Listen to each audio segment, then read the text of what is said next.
Yeah, we find her, the beautiful girl we've been missing. We wanna have her kissing.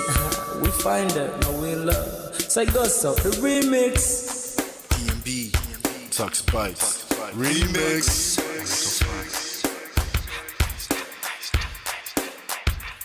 Now if I had to lose you like a bad phone connection, I'd change my game to get a better reception. Sit back, let's start this interaction. Don't fight the feelings, just a chain reaction. Your heart won't give you the wrong instructions. Like my GPS, yes I got the right direction. We gotta merge together like a road intersection. Last stop is gonna be my love and affection.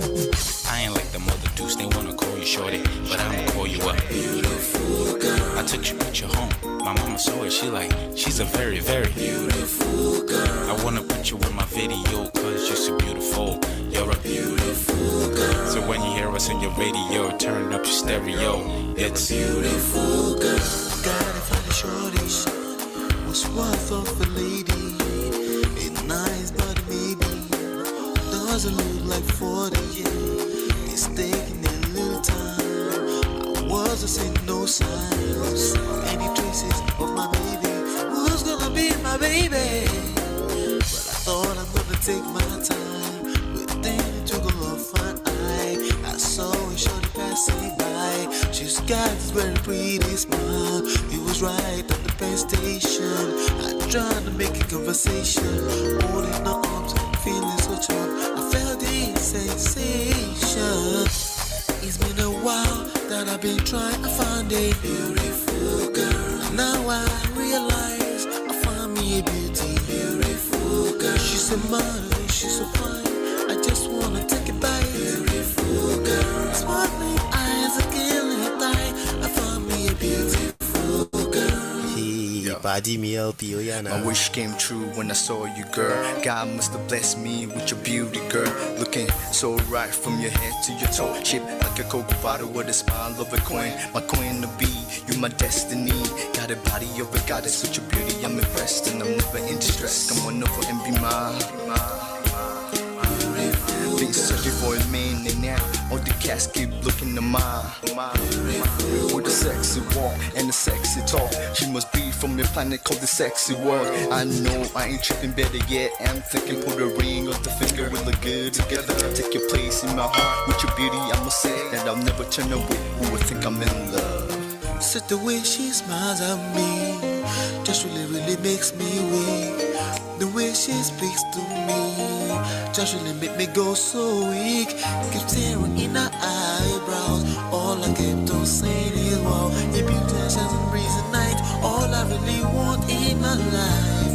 Oh yeah, it's been a while that I've been trying to find a beautiful girl. Fine, brown eyes, I found me a beautiful girl. She's my model, she's so fine, I just wanna take it. Beautiful girl, sparkling eyes, killing tight. I found me a beautiful girl.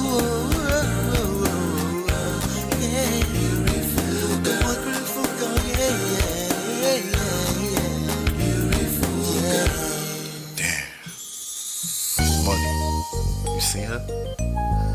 Hot Ice, have you seen her? LP, have you seen her? I'ma go over to Tux Bites. I know you've probably seen her. He has a lot of beautiful girls with him. Tux, it's DMB, baby. Look. Beautiful. I look for a while, but I can't seem to find a beautiful girl so I can make her mine. Time after time, I've been searching for a while, but every girl I meet never seems worthwhile. What can I do? I pray to God for an answer. I feel pains in my heart like cancer, and when I find her, I'm gonna romance her. Lace of her presents and gifts, call me Santa Claus. I make her heartbeat pause.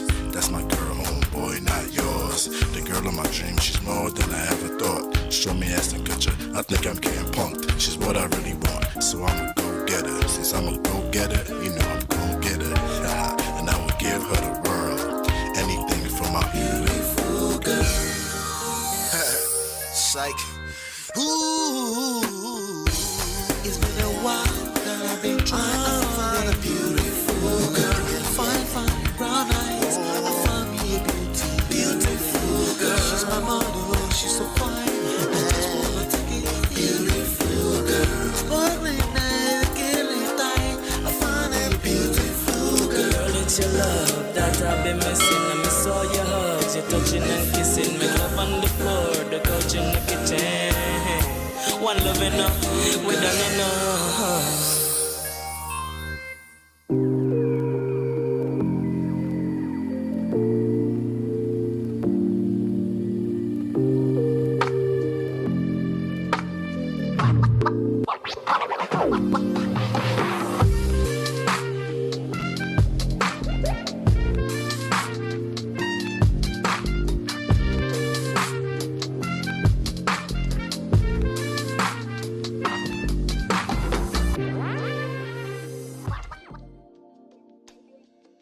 What's going on? Welcome back.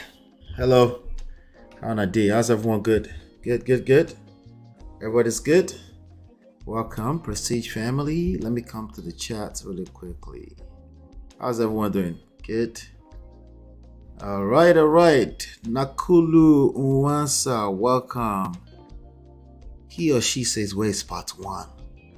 Part one of the rock bottom. Thank you, D-Love. I see that you posted a link. Thank you so much. D-Love, how now? How you doing? Yes, we did part one, and the particular character in that particular episode was Yala Doche. So today we're talking about this rock bottom, part two. So welcome. Thank you. Hey, Rebecca. Good to see you, Rebecca. Welcome. Good to see you. Yes. And I have Life with Nat today here, of course. Area, how far? How you doing? Even my area, no, they sound proper. All right. Natu, how you doing now? How's everyone doing? D-Love, Rebecca, everybody, shout out to you. Do me a favor, on your way in, you know what time it is. Do me a favor, hit that like, share, subscribe. Thank you so much. Thank you. I appreciate you.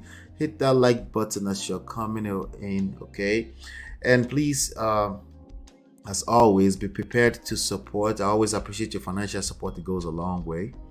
Like I said, every episode we do, if we don't get any financial support, essentially, I'll show you one day, maybe 30 cents or something like that. So it's always helpful. But thank you so much for your ongoing support. For every time you super chat today, I will play this guy for you.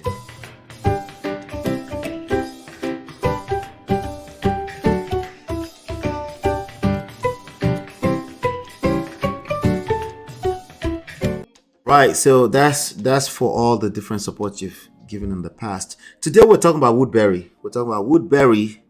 Hushpuppi's right-hand guy.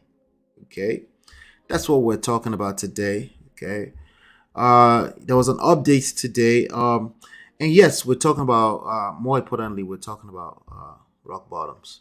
Okay, over here we're talking about relationships. We talk about power, seduction. Power drunk people, attraction, emotional intelligence, patience, and love, right? Relationship is really what we talk about here. And we figure if you don't know how to nurture a good relationship, everything else in life is going to be problematic for you. If you don't know how to nurture a relationship, this is what it looks like. Yeah. If you don't know how to nurture relationships, you go collect big time. Okay, so and that's what we're talking about. I have a few topics to cover today, some few segments that we're gonna run through. I wanted to try to see if we can keep it under 90 minutes. I doubt it, but we'll go try, But we'll try,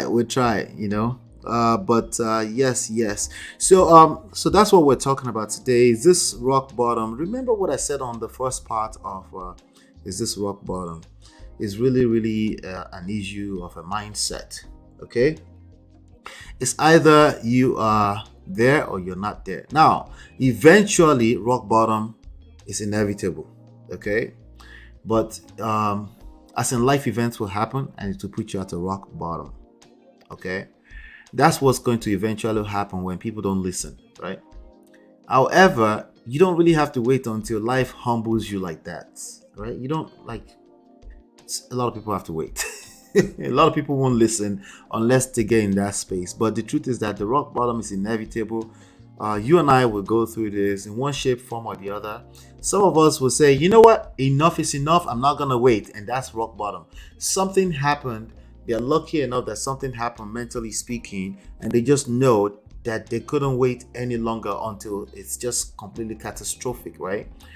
Some people are like that, and some people it's like unless you really pull the rug from under them, they just won't listen. You can download my book, okay? You can download our book. I should call it our book, right? Let me just say this properly here so it can be visible, okay? You can download Lola and Ola's book. That's the only book I'm promoting here now. So the rest of the other books is on the other platform. You can download them at loveandprestige.com. And if you're interested in the personally customized, personalized coaching, we engage you for 12 months. Basically, you can find that at loveandlola.com/coaching. If you want to be notified by me, unlike the rest of the 55 other people that are not here right now because they didn't get notification. Oh, by the way, guess what? I forgot to notify today. I usually remember. I forgot to notify today. Anyway, but I usually notify. This is like a 1 of 2 times ever. I don't know how many episodes we're in, right? So that's what we'll talk about. But do me a favor as you're coming in, hit that like button, subscribe, share. Welcome, Tima. Mbasi Afana. Welcome, at D. Good to see you. So today we're talking about rock bottom. We're going to talk about rock bottom. But before we dive into that, I want to go ahead and go through the news on Punch Nigeria of who this guy is. Who is Woodberry? Who is Hushpuppi, right? We've covered Hushpuppi a few times here. They're basically fraudsters. I don't know if a fraudster is basic, but it's a big deal, right? We're talking about millions upon millions of dollars in, like I think they found $40 million in cash inside of Hushpuppi's apartment when they arrested them in the middle of COVID 2020 summertime. That's when they arrested them, right? So these guys are let's just call it what it is, Baraos, right? Ole. There's no other name for it. It is what it is. They knew exactly what they were doing. They were stealing. They were using email fraud measures to steal millions upon millions of dollars from people. All right. So let's just call it what it is. But I wanted us to bring this up to the front, and it was trending today. I figured like, another people. Is it enough for them right now? Is this rock bottom for them right now? That's what we're talking about. But before we dive too deep into that, let me just go through any updates. I'm reading it for the first time. It's just that I know from the headlines that he's gonna have to forfeit $8 million. All right. His real name is Olalekan Jacob Ponle. Is that a Yoruba name? If it's Yoruba name, then it's gotta be Ponle. Ponle in Yoruba will mean edify. That means you edify a person. Like, what's another word though? Ponle, like when you edify, right? I'm thinking there's a simpler English for that, right? Ponle, like edify, like not encourage, edify. It's more like edify, like you uplift a person. What's another word for that? There's a word that's trying to come to me, but it's not coming. But anyway, Olalikon, cherish me, no, not cherish me. Cherish me is like, it's more so like you value a person. Mole is like you edify them. It's more proactive than cherish. Cherish is more like a reactive thing. You cherish a person. It's more like you cherish a person. They don't have to do anything. I mean, you don't have to do anything. It's kind of like more is like more proactive. Yeah, more active when you're edifying a person, right? like you praise a person, but praise is a bit too praise. What's the other word for praise? Anyway, you get the gist. Bonle, it's a good name, right? But he's done the terrible job doing the direct opposite to his family name. Okay, known as Mr. Woodberry has pleaded guilty to wire fraud. He pleaded guilty. That's the update as of earlier today. He also agreed to forfeit $8 million in proceeds of wire fraud, as well as luxury cars and watches to the foreign government. Okay? To the foreign government. These guys were living that life. You know, the funny thing I didn't know about Woodberry until they arrested Hushpuppi. Hushpuppi is the person we all knew, right? But this was his right hand guy, right? $8 million. Do you understand what $8 million is? If you were making $120,000 per year, how long is it going to take you to make $8 million? Let's do that math real quickly. How long, if all you make, which is high end, considered high end by many people, if all you made was $120,000 per year, how long would it take you to make six-figure income, right? To make $8 million. It should take you 66 years. I just want you to put things in perspective, right? 66 years, right? Okay. But this is just money. $8 million in proceeds of wire fraud, as well as luxury cars and watches to the foreign government. Woodberry, a known associate of the now imprisoned internet fraudsters, that's what they were, internet fraudsters, Ramon Abbas, better known as Hushpuppi, recently in a plea declaration submitted at the U.S. District Court of the Northern District of Illinois, Eastern Division, on April 6. Okay, I don't think this guy had ever been here before they arrested and extradited them to the U.S., but they are here now. Pleaded guilty to count one of the indictments, the People's Gazette reports. According to his plea agreement, is required to pay back the sum of $8 million he fraudulently received from the 7 companies that he scammed. Okay. Defendants understand that by pleading, this is a quote. Defendants understand that by pleading guilty, he was subject to forfeiture to the United States all right, title, and interest that he has in any property constituting or derived from proceeds obtained directly or indirectly as a result of the offense, stated the document complaining Mr. Ponle. Signed plea declaration. Woodberry was also asked to waive his rights to the luxury cars and designer watches he had stashed in Dubai. Okay. The high-end automobiles include Rolls-Royce, Cullinan with vehicle, Lamborghini, Mercedes-Benz G-Class, all this stuff, man. Just stuff, material things, right? Other items seized are 4 Rolex watches. So many things going on here that I probably can't pronounce. Let's see here. 6 gold neck chains. Last year, he forfeited 151.8 Bitcoin. I need to know, to the American government. I need to know how much that is. Okay, 151.8 Bitcoin is about well, Bitcoin is $30,000 today, so let's do the math. We need to put things in perspective, you know, because you need to understand why these guys why they feel,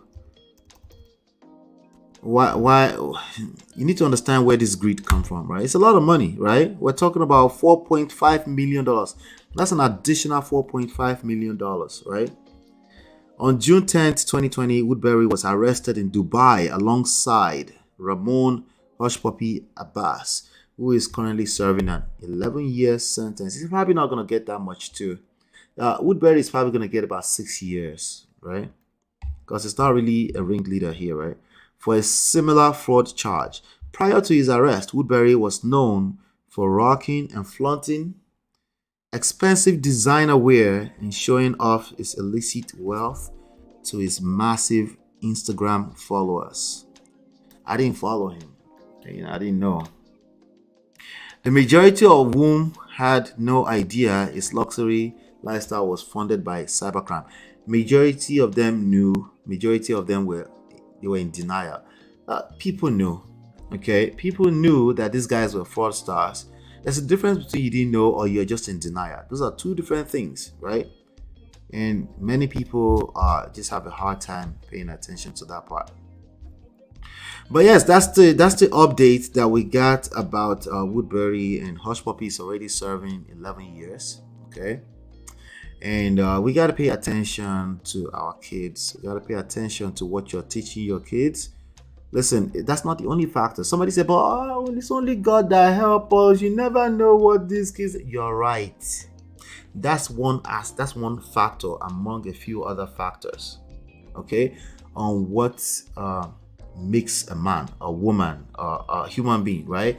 The way they were raised, the kind of parenting that they were privileged to have or not privileged to have, but also the society. But you can't just turn around and say things like, only God knows, may God help us. No, you have to take care of your own part now. Why am I worried about things that I can't control? You have to worry about the things you can control. That's all you can do. That's all you can do. And it's problematic. It's actually more problematic than you realize when you say things like that. Yes, on the surface, it sounds good, right? It sounds good. Like, it's God, only God can help us. It sounds good on paper. But your parenting skills is a big factor. Okay? And militant skills, militant methods of parenting does not work anymore. That's laziness. You're being lazy. Militant methods of parenting is laziness. You're lazy. You're lazy. You're mentally lazy if that's what you believe in. Okay? You're basically looking for a quick fix. You are essentially the same thing. I mean, it's a stretch, but you're essentially the same thing as Mr. Kwanle. You're looking for quick rewards. You're looking for snap your finger, slap a nonsense out of a kid, and then suddenly they learn everything there is to learn about life. That's laziness. And as we move forward and more into the future, you will find that these methods don't work anymore, precisely because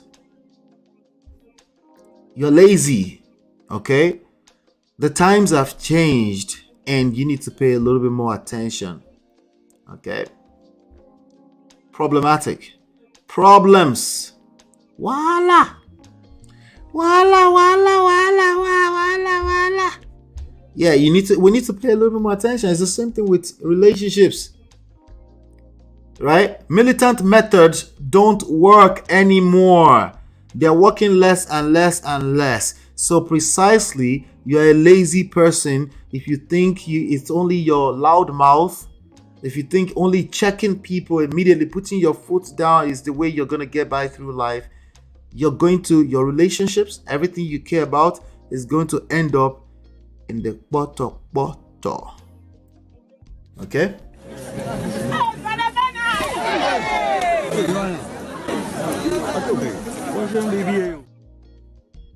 Okay? Just being honest with you. I'm just being honest with you. Okay? If you think militant method is going to work, you will end up in a divorce court.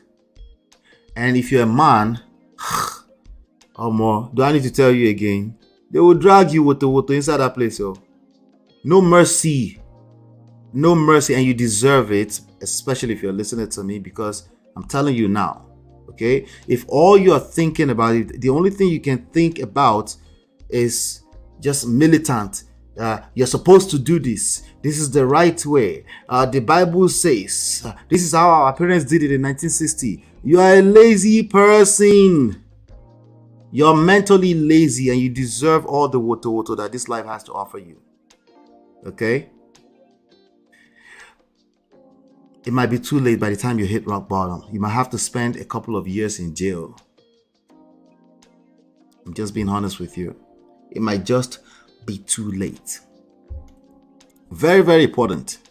Okay, very, very important. All right, so let's talk about it. I wanted to pull up the. I'm not sure if there's any much more information inside of the official document here on justice.gov. I think there's an attachment here, PDF attachment here. I'm not sure if this is there's not much to it. The bottom line is that these guys, they have to wait until they hit rock bottom. They can't listen to nobody else. Okay, they can't. That's the issue that I'm talking about. For some lucky few, okay, for a lucky few, they are going to say, maybe there's something more to life than what we knew. Maybe that's why they didn't work in the first place. Whatever we knew about life before didn't work because they weren't good enough. Right? They weren't good enough. That's what happened, right? Whatever we knew about life, the reason why they crumble, see, people are very quick to say this world is devolving, not evolving. It's not evolving, it's devolving. Well, whatever happened, whatever worked 10 years ago, you're kind of delusional to think they will keep working. And if they didn't work and the result is telling us that they're not working, then they're not working. So again, this conversation goes back to parenting, yes, but it goes back to you as an individual, as an adult. Okay, if you're a thief, you'll be called out faster than ever before. More so now than ever before. A thief is a thief. Okay. Now, if all you think is morals,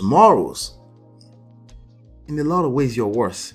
Okay, because again, lazy-minded people, they're just not going to last.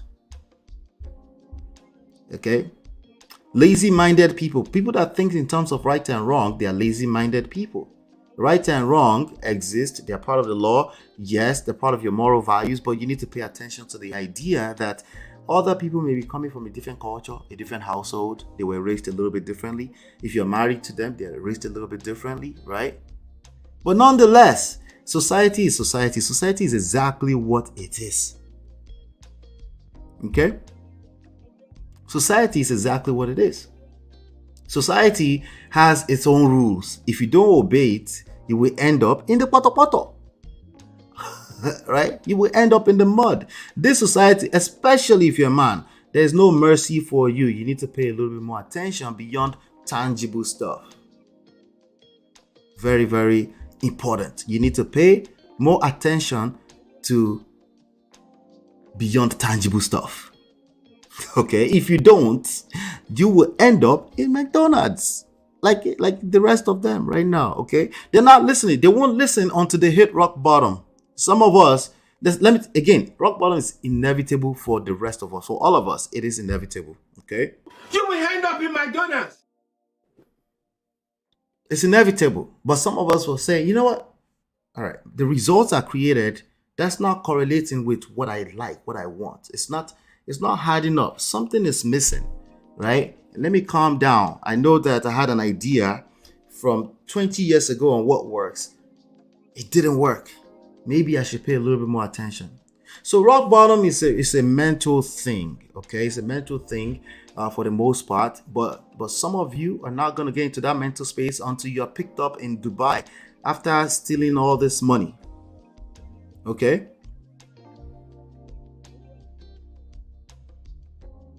Some of you are not going to listen. Okay? You're not going to listen. Why? It's not because you don't want to listen. You are literally disconnected from the rest of your brain like that. Like there's a disconnect, right? Stubbornness, coconut head. You won't listen. All right? You just won't listen. But yes, we have some more stuff to talk about today. D-Love, what's going on? Did I miss something? Yes, so absolutely. Use the block if you need to. If you need to, please, by all means, use the block. Thank you. Appreciate you. We need to stay focused. What is the rock bottom? Rock bottom is a place where you are mentally, where you just know that enough is enough. Sometimes you need American government to carry you and block you. Okay? Right? They block you or they lock you up. Right? Sometimes you need that. Sometimes you could just borrow your self-brain and say, you know what? I've had enough. Now, here's the thing. When you're making so much money from greed, right? If you're making so much money from greed, or you're getting what seems like a short-term result, but it looks good on the surface, you're in the G-Wagon and all this kind of stuff. If you're in that space, right, it's hard. It's hard for you to kind of like humble yourself. Humility is not easy like that, right? Humility is, we're literally calling it humility because it's almost impossible for you to see that you need it, right? Because you're like, what I'm doing is working, right? Like, why not? What I'm doing is working. I need to keep doing it. Or you're naturally going to keep doing it because you're feeling invincible. You feel like you're going to get away with it from time to time, right? So you just keep doing it, right? Let me see. Adebusola says, Hushpuppi was the one who told on the group with his lavish lifestyle online. Woodberry kept a low profile. I know. But that's the issue. Remember, was it here? No, I think it was my other channel. When you're exposed, right? When you are exposed, you are just exposed. It is what it is. Let me see something here. Let me see.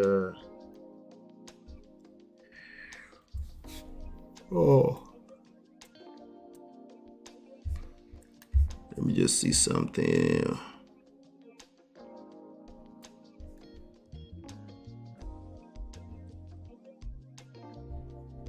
Yeah, so when you're exposed to the rest of the world, you can't really pretend like you're not connected to the rest of the world. If you're to commit a crime, like the level of, not even crime, period.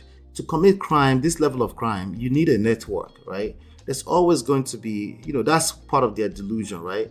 You're always going to, you need to pay. Okay, we're talking about power right now, okay? When you have such amount of power, right, you need to be guided. You need to protect yourself. You need to protect everything you have. But again, like I said, if it's not money you work for, there's a good chance, right, that you won't be able to do that. You won't be able to, because of the pride. It takes you on, right? The pride will take you on. You won't be able to. Yeah, you're just not able to see that way, right? But maybe he was trying to do that, like you said, Adebusola, right? Maybe he was trying to, like, let's make sure that teacher anybody Gina man for Oboje. Yoruba people say teacher anybody Gina man for Oboje. But when it's not money you work for, or it's coming way too easy, then humility becomes harder and harder. And even if you're that humble, you're exposed to the network, and somebody as stupid as Hushpuppi is probably going to be your boss or something like that, and then you end up in that same poto. So I don't know how far he was going to go with let me keep a low profile when it's, and the more the money is, right, the more exposed you are, right? So if you stole $20 right now, there's not too many interest attached to a $20. Does that make sense? It's not too much money attached to that. What that means is that there's not too much interest attached to that, right? Like, nobody is looking for $20 stolen. It's just like the IRS. If you imagine owing $20 to the IRS, right? There's not much to that. Like, it's not, nobody is interested in your $20. But if you owe $20 million to IRS, somebody is going to say, where's the rest of this money? Like, what happened here, right? They're going to start looking for that money, right? So somebody's going to look for that money, right? So it's kind of like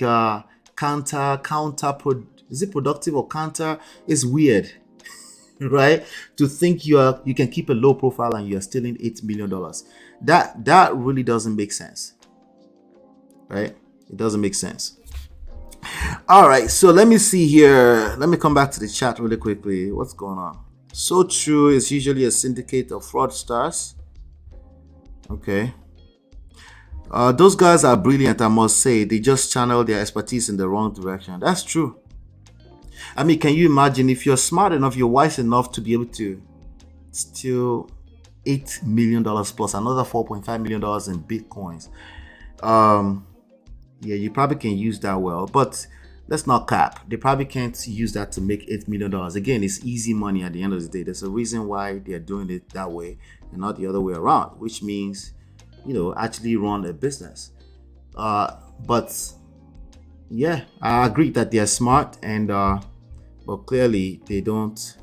Yeah, counterintuitive, right? It works against itself. It's contradictory, right? I want to keep a low profile, but I want to steal $20 million. Yeah, at the end of the day, that's contradictory. Okay, it's almost impossible because usually one person cannot steal $8 million. It takes a network, so there's always going to be somebody who is smarter than you, right? Who wants to overexpose the network into what happened to them. So that's something to pay attention to, you know. But yeah, I could see, oh God, a few people have been blocked here. Good, block them. If they are saying nonsense, please block them by all means. We gotta stay focused here. All right, we got a few other things I want to cover today. I don't know, maybe it's the Woodberry people that sent people here today. Mad people. But anyway, let's talk about some other stuff. I have some more interesting stuff for you to listen to. Just listen behind the scenes. You'll be blocked if you yarn nonsense. You'll be blocked. But listen behind the scenes because I have some important lessons for you to listen to today. Natty says, why not? I go still live soft life. No need for social media. You need to show. Did you know that social media is part of how they trap, how they get their victims? That's part of how they get their victims, right? So again, it's kind of contradictory, right? Now they have other people in the network that help them siphon people's emails, detect people and all this kind of stuff. But yeah, they just don't last. That's the bottom line. Well, it's like everything else that involves pride, they don't last. Pride is 100% destructive, right? Yeah, sometimes it takes longer time than other people. But everyone will hit rock bottom. Some people will go through 5 years for engineering in school, like me. Some people will go to 5 years in jail before they realize that slow and steady is still the best at any time of the year, you know, of the decade, in centuries, you know. So I don't judge them, not directly like that, right? I just say it's thief. You're just a thief. But I'm not really judging. I don't think it's that deep. I think some people need to go to jail for 11 years to come back and then say, you know, everyone has to pay their dues. That's the bottom line. Everyone has to pay their own dues.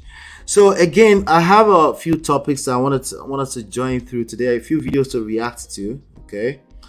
So the first one we're going to go through, before I tell you, I'll be right back.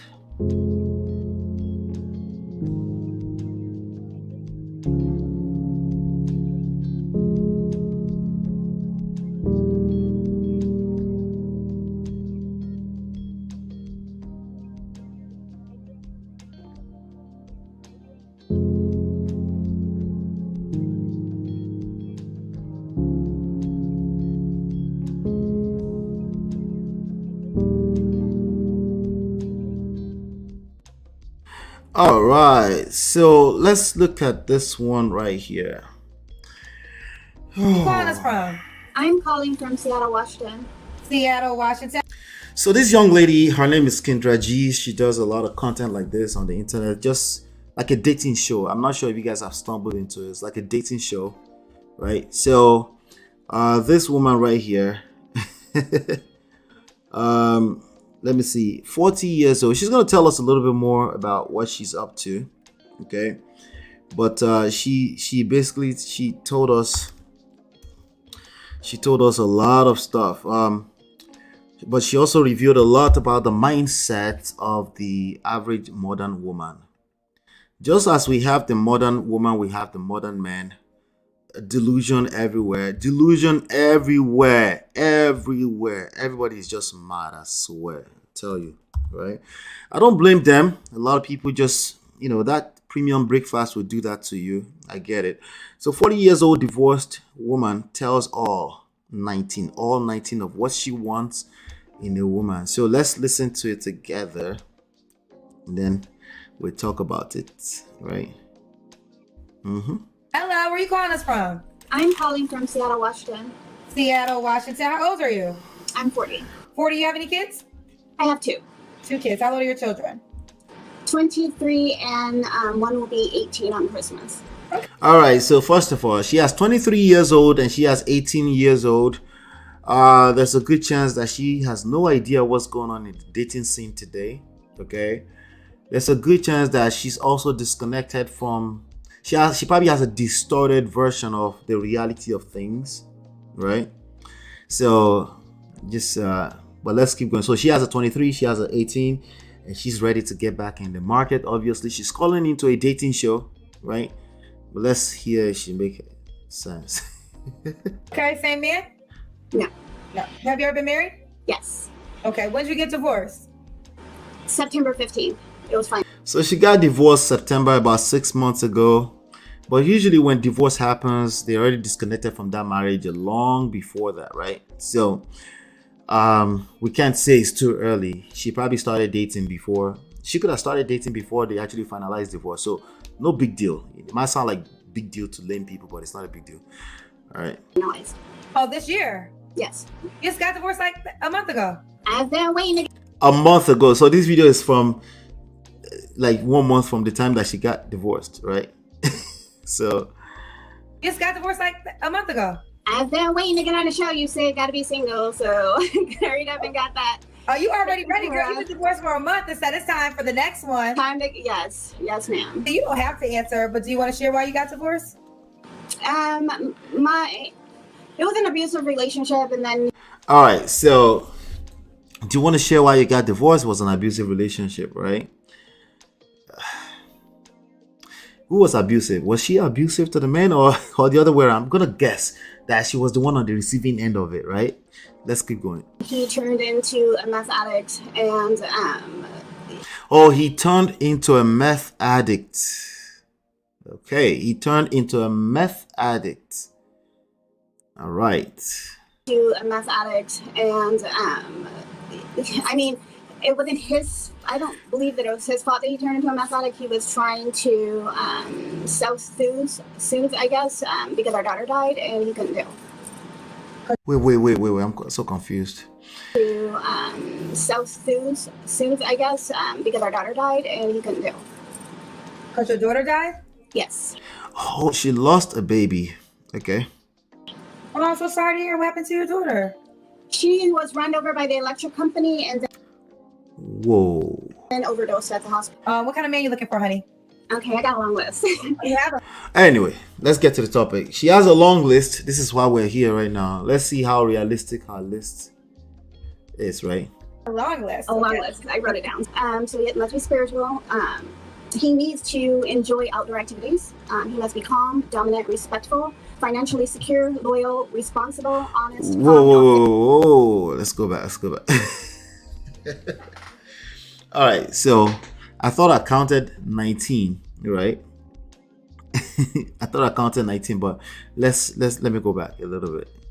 Yes. When a person has gone through this kind of trauma too, yeah. Listen, if she has like 91 things on her list, I can't judge her either, because she's probably in a place like, well, this is the list. It's either somebody satisfied or no, I'm good, right? I can't blame her. She been there, done that too, right?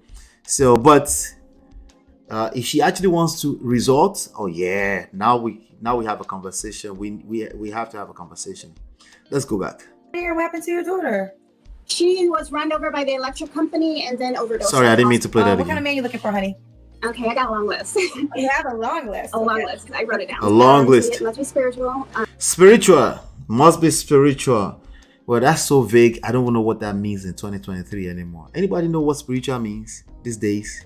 Just listen, I know what it means. I know I'm a church boy, but do you know what it means to other people? I know what it means to you. But what does it mean to other people? Because at least there are two human beings that will be involved in this situation, right? So just because she says spiritual doesn't mean that's to other people, right? Of course, she write them for paper. What do you expect? Of course, she's reading it, right? Your head is spinning. No. Wait. We only got to one. Let's keep going. He needs to enjoy outdoor Wait, activities. did she say calm? So it must be spiritual. He needs to enjoy outdoor activities. He needs to enjoy what? I didn't hear that. Spiritual then? He needs to enjoy outdoor activities. He must be calm. Outdoor activities, is that what she said? He needs to. So if he's a introvert like myself, loves the walls inside of his house, office, studio, he won't pass. Calm, dominant, respectful. Dominant, respectful. Dominant, respectful.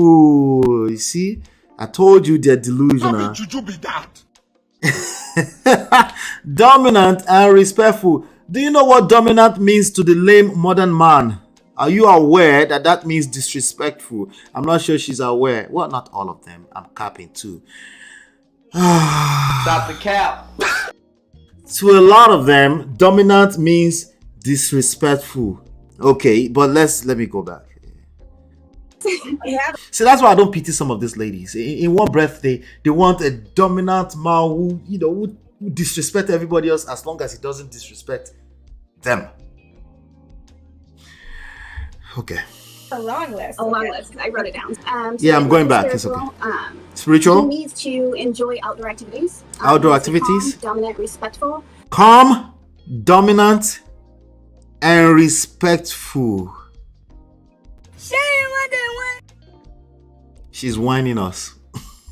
Financially secure, loyal. Financially secure. Now, if you're a 40-year-old woman, I can understand that you say financially secure, but again, vague. What do you mean by financially secure?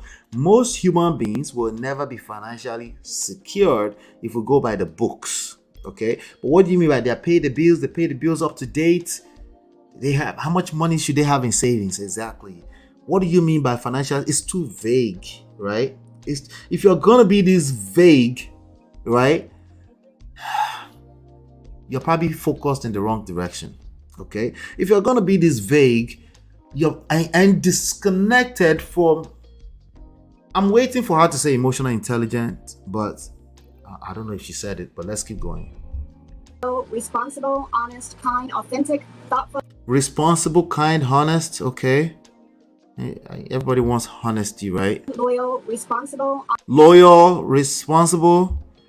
He must be calm, dominant, respectful. Calm, dominant, respectful. Financially secure, loyal, Financially secure. responsible, Loyal, responsible. honest, kind, authentic.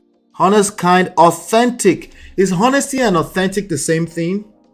Being yourself, is that the same thing as honesty? I mean, they're disconnected somehow, right? Thoughtful, a good communicator, athletic. Thoughtful, a good communicator, athletic. Oh, beauty. All right, okay. Health conscious, tall. Health conscious, tall. Of course, she wants tall, right? I'm not finished. She said, I'm not finished. Ah, oh, Jamila, Jay. She said, I'm not finished. Affectionate, emotionally available. He must be Emotionally available. She didn't say emotional intelligence yet, but emotionally available. Even if she says emotional intelligence, that can be very vague. That's why this conversation is long. This conversation we're having on Men of Prestige, right? It's a long conversation. It's not you can finish it one day. Even this topic alone is this rock bottom. I'm only scratching the surface, okay? Particularly at an emotional level, right? I'm only scratching the surface. It's a long. So even if she puts it on her list, does she even know what it means, right?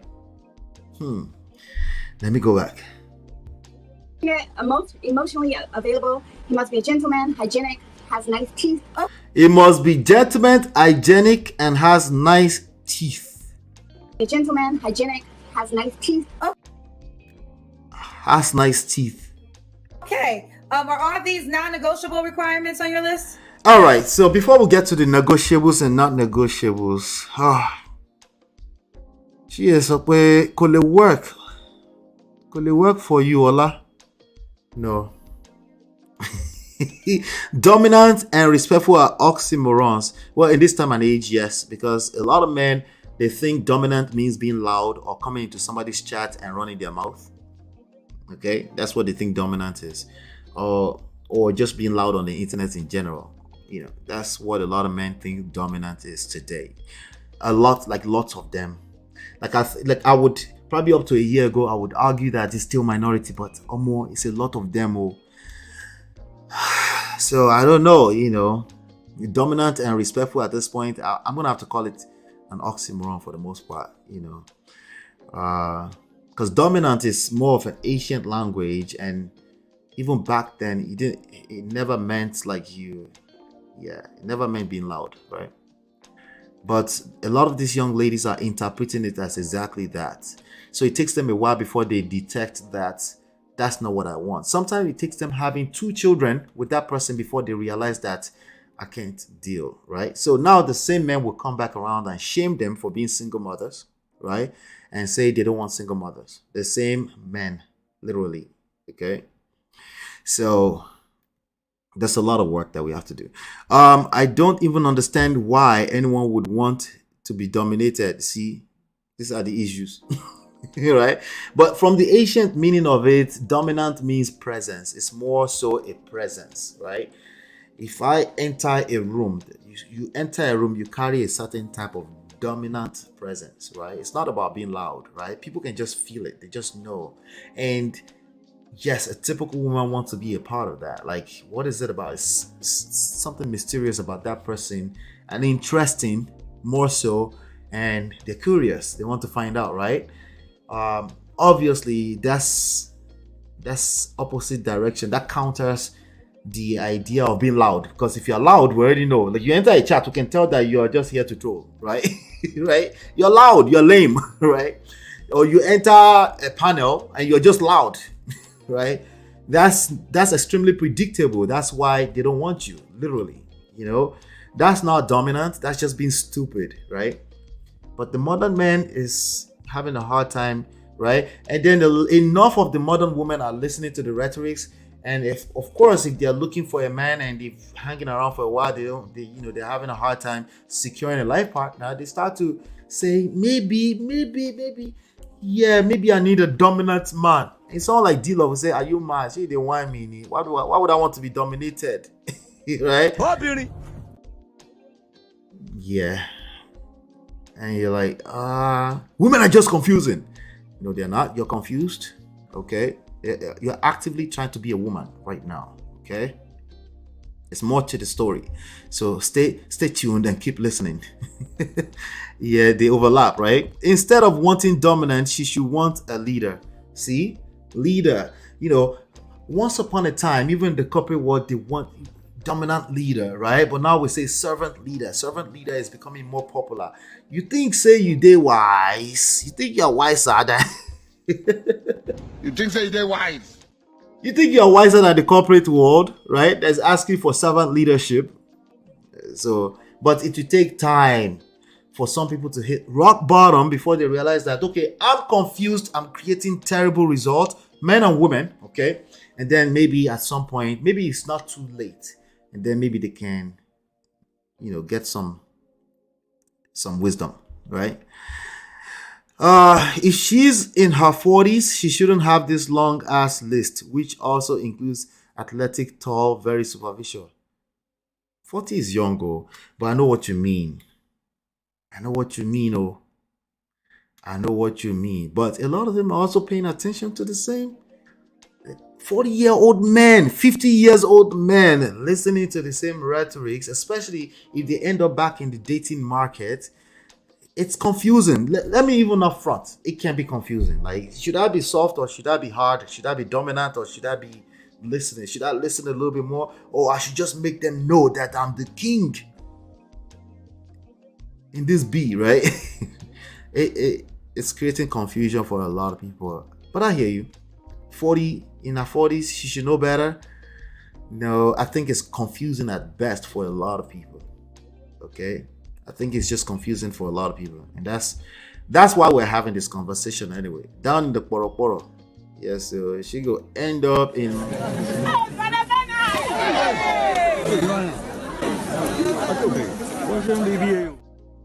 Maybe she's into the dominant, submissive lifestyle. What do you mean? You mean in the 𝐑𝐿 world? In the 𝐑𝐿 world, that's a different conversation entirely, right? But in real life, over a long-term period, there's nobody that wants to be in a situation like they're in some kind of a BDSM situation, right? Over a long term, right?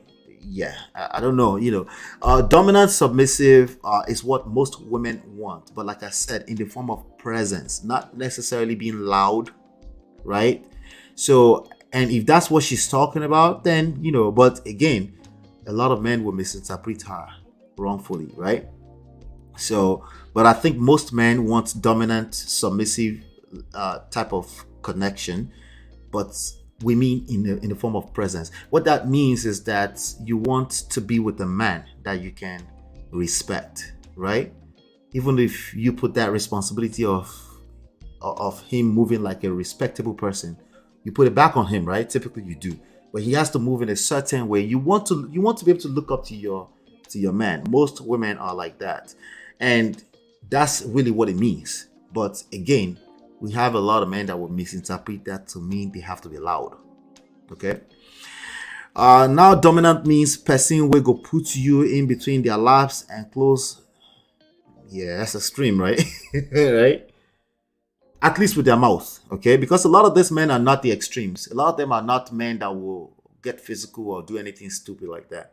A lot of them are actually, I hate to say it, you don't like it when I say like this. They're good guys. They come from a good place of good intention, but they're just lame, right? They don't know how to read between the lines. Everything is either 1 or 0 for them, right?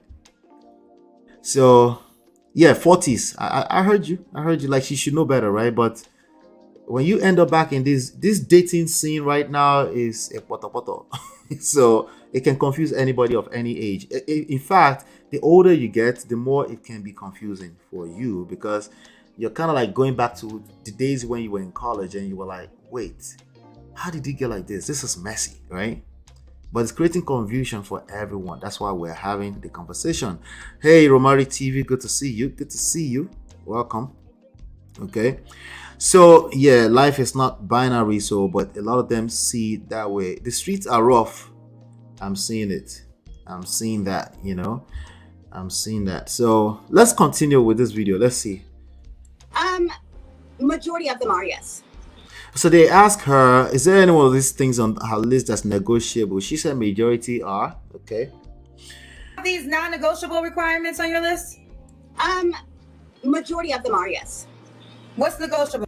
Now, there's a massive disconnect between what people are saying and the reality of things. Sometimes they say negotiable, but because everything is red flag, it's not exactly negotiable, because you can't unknow something that you already know. If you know that somebody is not tall and it's a turn off for you, and especially in this time and age that you can jump on an app. I think there's a way to do that. I'm not sure, because I don't use those apps, right? I've seen them before, but obviously I don't have it on my phone.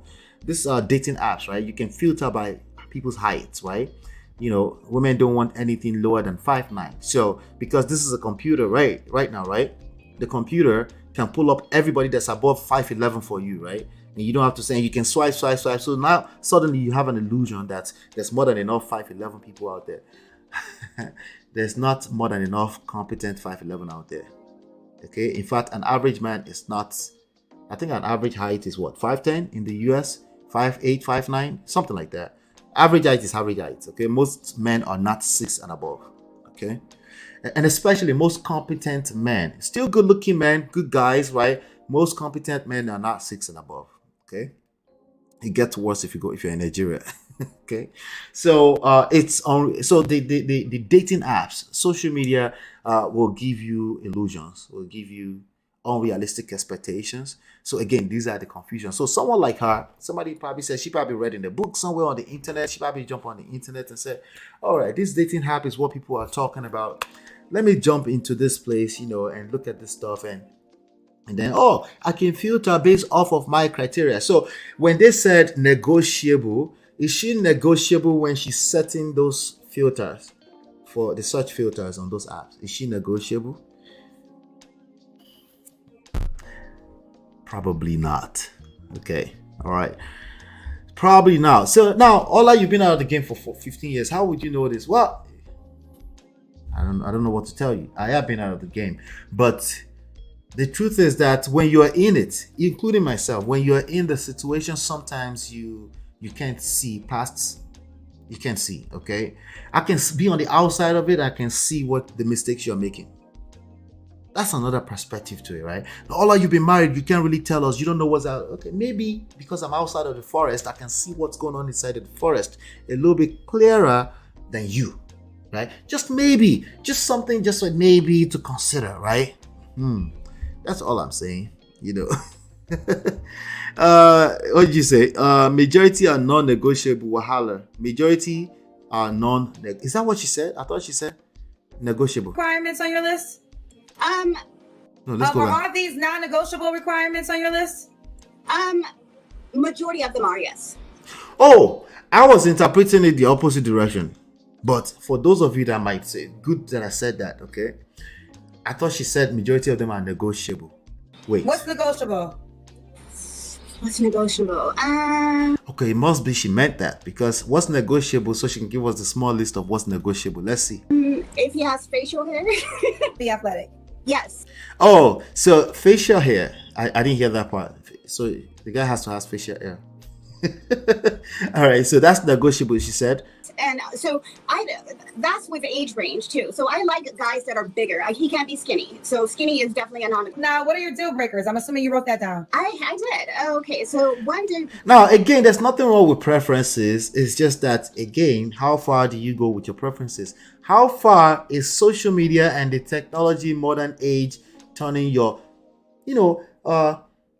harmless preferences to a real problem, right? Because, technology magnifies everything, right? How much is technology magnifying, just ordinary preferences to a big issue for you? Literally missing out on life and love. How much is it doing? That's a question, right? That you need to answer. Not to me, to yourself. Deal breaker that I have is that I do not want to date a guy that treats women that he's newly dating based off of his previous relationships. So, well, most people would do that. Sadly, you shouldn't do that. No one should be doing that. But precisely, people do what they shouldn't do. Shouldn't is fantasy. Precisely, should and could, woulda, shoulda are fantasies.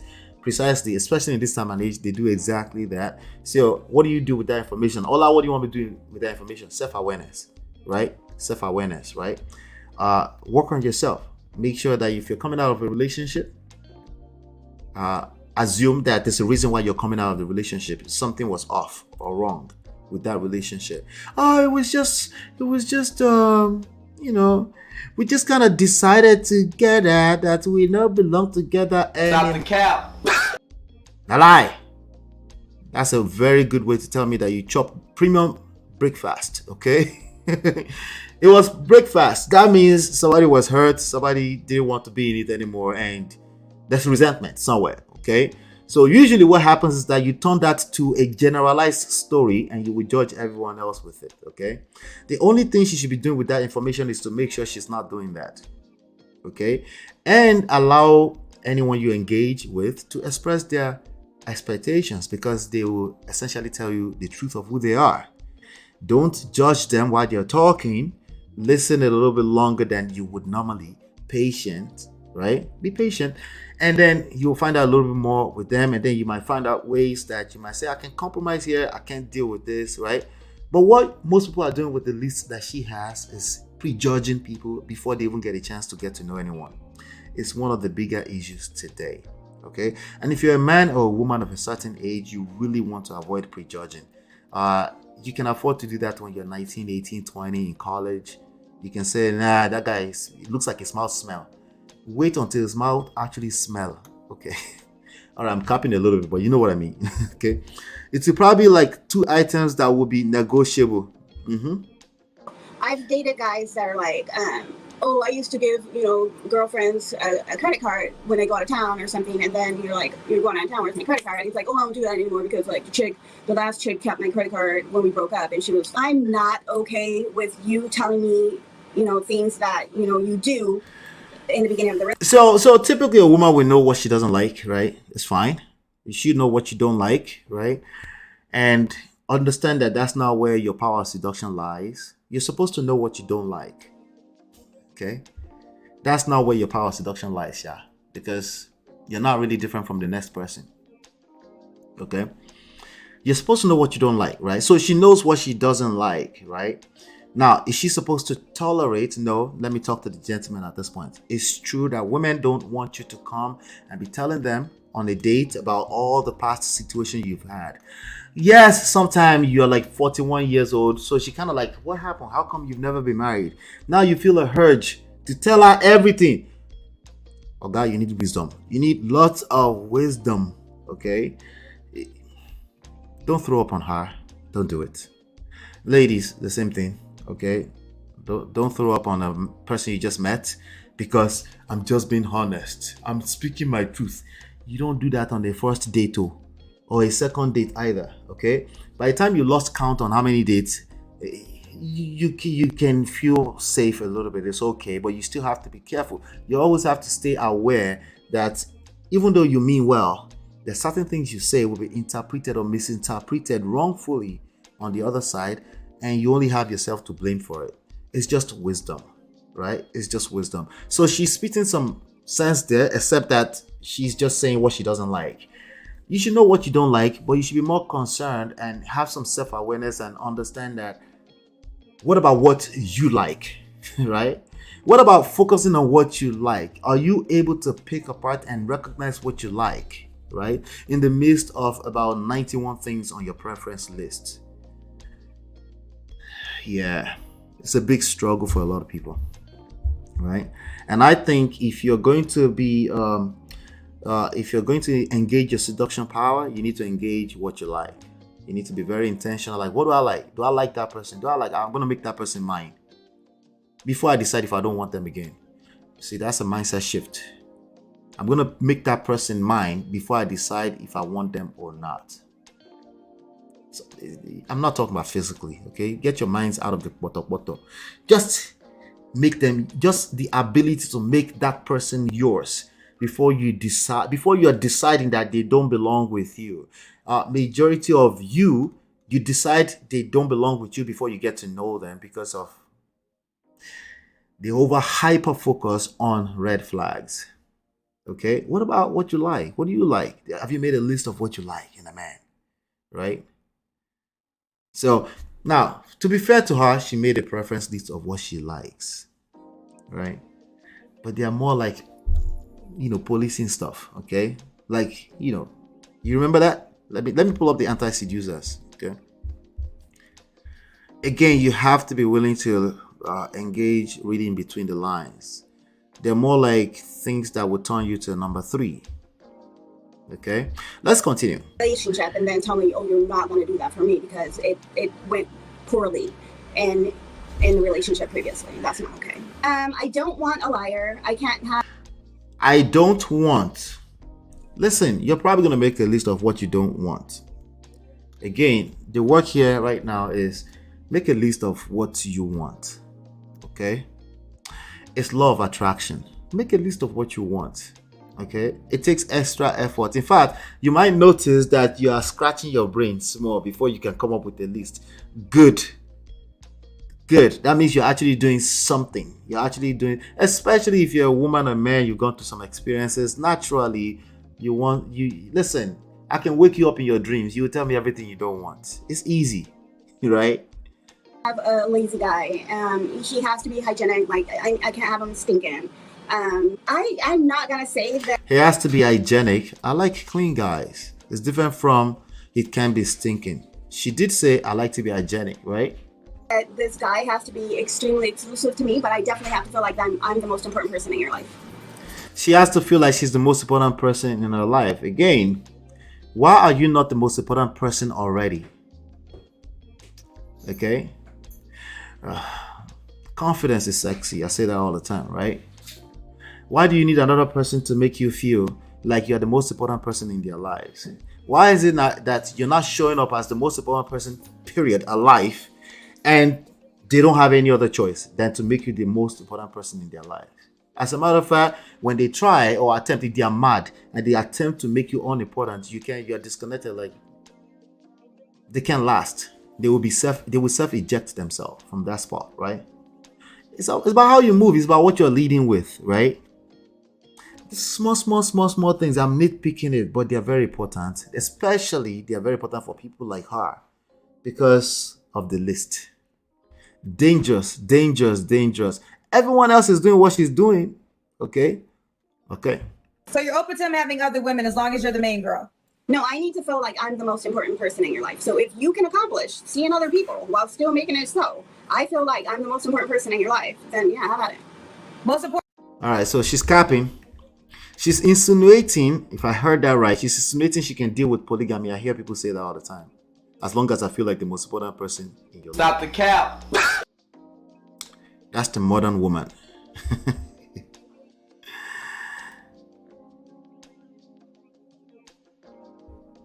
So if you can accomplish seeing other people while still making it so, if you accomplish seeing other people, right? She's still making a good point, right? Maybe she's just open-minded, right? But I doubt it, right? She's trying to have a cake and eat it too. Somebody told her already that, hey, if he's a 6-figure guy, he probably has options. He wants to exercise options too, right? feel like I'm the most important person in your life, then yeah, how about it? Most important person as in the females he's dating, or just overall? Overall, the most important person in your life. Over his, what if he has children? Yeah, I would prefer him not to have children. All right, did you hear that part? Is it me? What did you hear there?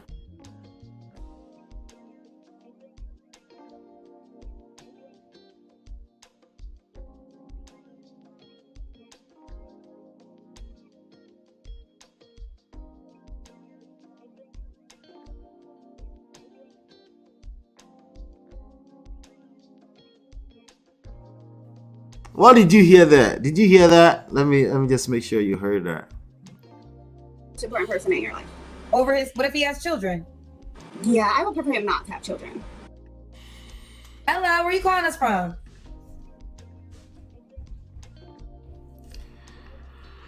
Akuko, why would you want to be swapping spirits? It's not sustainable as humans are complex. She has 2 children. She is delusional. She's delusional. It's not only, let me even say this. It's not only should you be open-minded to people that have children if you have children. If you're a man or a woman of a certain age, you have to be open. Listen, you don't have to be open, but you should also be okay with your results. So let me take that back. If you're a man or a woman of a certain age, even if you've never had children before, if you want results, okay, you don't want to wait until 10 years and say, if you don't care, that's fine. Okay, if you don't care, okay, I'm okay. If you don't care, I probably don't care. Don't care, still don't. But if you care about generating results, okay, if you actually want a life partner, if you're a man or a woman of a certain age, it only makes sense that you're open to people that have had children. Abi, who you want the wine gone self, no? You think people are just laying around, or you are saying that she can't have body count over 5, but you want to get with a woman who is 45 years of age. Are you whining yourself? Or you're whining yourself. It's not going to work. Okay? Now, if you don't care, if you can stay single, if you don't mind staying single, perfect. Because myself, I probably could care less. Don't care, still don't care. I don't care. I don't care. So how much more you already have children of your own? That's delusional. That's unrealistic. Unrealistic expectations is killing people's chances at life and love. Okay? It's everywhere. You have to be open. You have to be open, period. That they've had children before, okay? The younger they get, then you can close that mind as far as you want. The older they are, forget them. The older you are, you have to keep an open mind.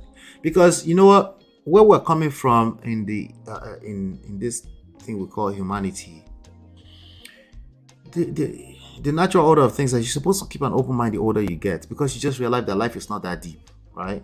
As the older you get, you're realizing life is not that deep. But we're in an age that's kind of weird.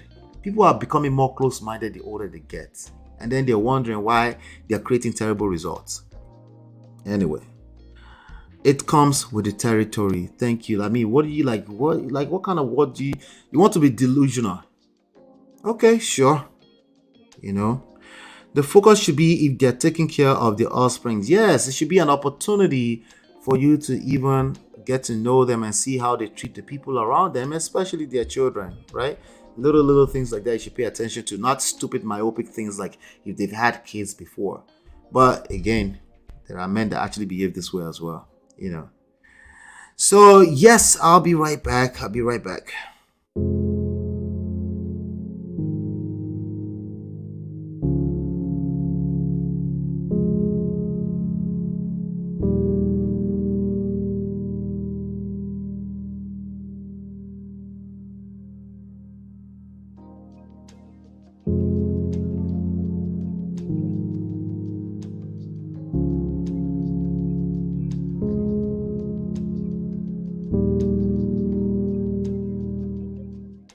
All right, welcome back.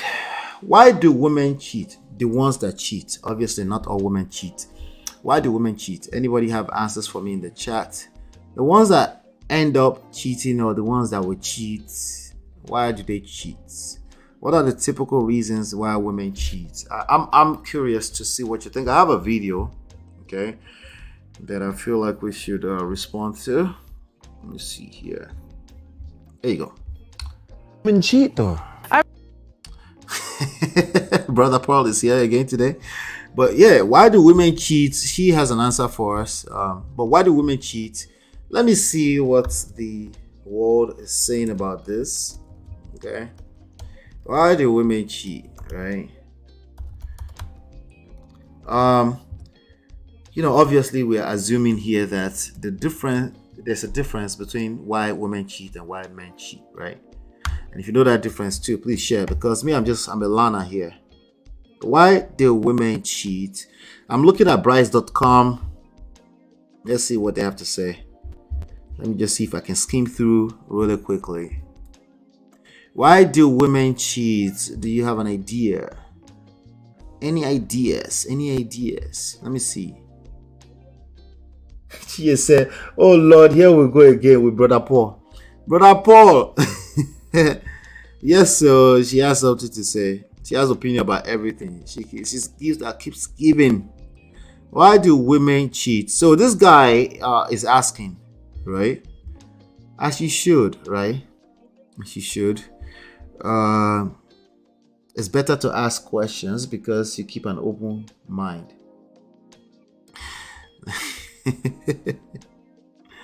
This one is a good one. Their village people are after them. Okay. All right. I'll take that in. Let's take that in. Let me just see, first of all, before we continue here, let me see if I can share this. I'm curious to see what this article on Bryce.com says. And I didn't prepare for this. I just see the question. I say, maybe we can. You know, Romari says lack of sexual satisfaction. Wow. That would make a woman cheat. Now that's scary.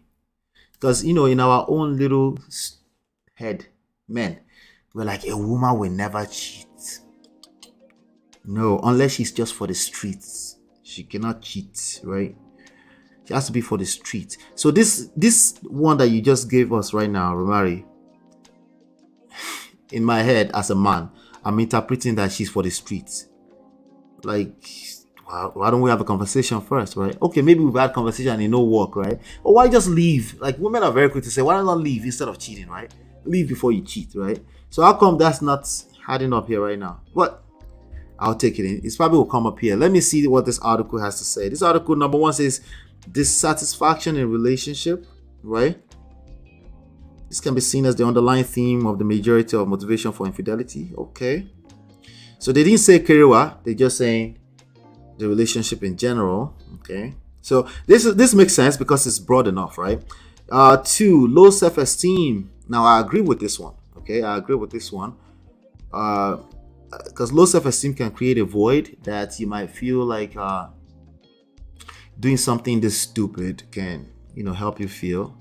It can be subconscious to a large extent. Doesn't mean you're not making a choice. You're still making a choice as an adult, right? Let's see here. 3 says emotional starvation.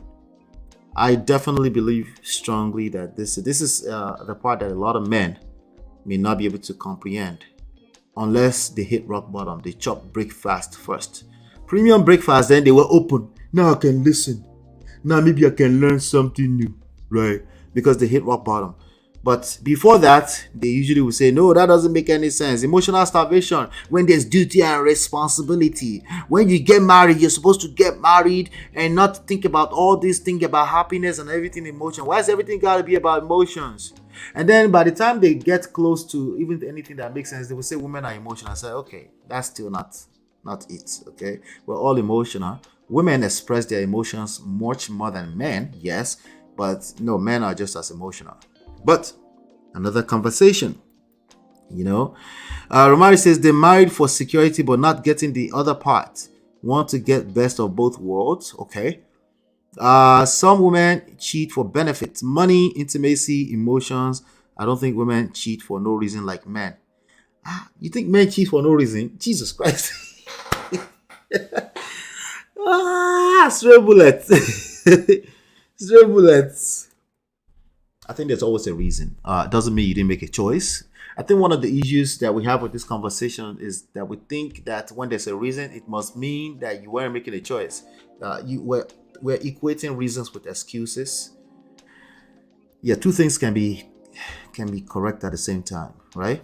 Romari says, I definitely agree with emotional starvation. Yes, emotional starvation is broad enough and still very close enough to people's personal story that if you're willing to listen long enough, it will make sense to you. But people that have not hit rock bottom are not capable of listening long enough. It doesn't make sense to them. To them is duty, responsibility, 1 and 0, blue or red pill. They're lame, But when you hit rock bottom or you've had some experience, what I mean is you had some experience. You've seen ups and downs of life. You're able to say, maybe there's always something else I can learn. Something new, right? Emotional starvation, yes, definitely. Anger or retribution. Women are... I have to be very careful with generalization. Women can be very vindictive. Okay? If you cheat on a woman, yes. Okay? If you maltreat her, yes, it can lead to it. Obviously, there's a lot going on there that you have to unpack at a psychological level, emotional level as well. But yes, this can definitely lead to it. Men, I don't think men cheat out of anger. He was probably going to be a cheater anyway, right? Yeah, if I'm angry, the next thing I'm thinking about is, no, I probably was going to do that already. But women that would not think about this before might think about doing this if they are that angry. Anger, you as a woman need to be very careful with anger. You might self-destruct. You might destroy yourself in the process. Because at some point, you don't care. You don't care. You give up. You just there's nothing else to value in life. You're just don't care. Don't care. Don't care. Yeah, you gotta be careful with anger. See, as men, anger is one of our main point of emotions. Okay, so it's not something that is kind of strange to us. Men gotta be careful with anger, of course, but there's a different type of anger that I'm talking about. As a woman, you have to be careful. Before you get into that space, make sure you're taking care of your mental health. Okay. 5, lack of excitement. This one don't make sense to men at all. They have a hard time understanding. Oh, by the way, Brother Paul is not going to tell us any one of this, okay? She's going to tell us something else entirely. But I'm going to go to Brother Paul's story in a second. Let me skim through this real quick. Lack of excitement, of course. If you're boring, you go collect premium breakfast, okay? That doesn't make any sense. Life is not all about happy. I'm telling you the reality. You're right that, maybe it doesn't make sense to you. You're right about that too.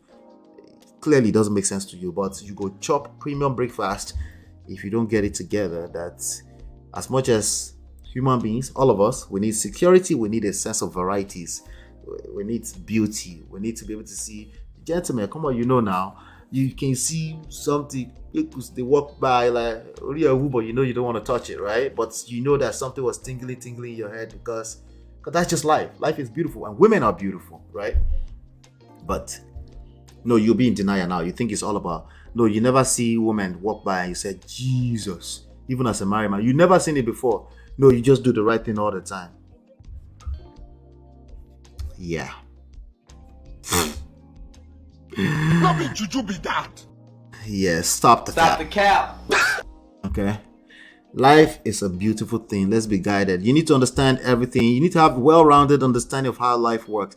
So, like you said before, yes, so women will do it for sexual deprivation as well. Okay. A lot of laymen, they are completely disconnected from the idea that women also love kerewa. They love you.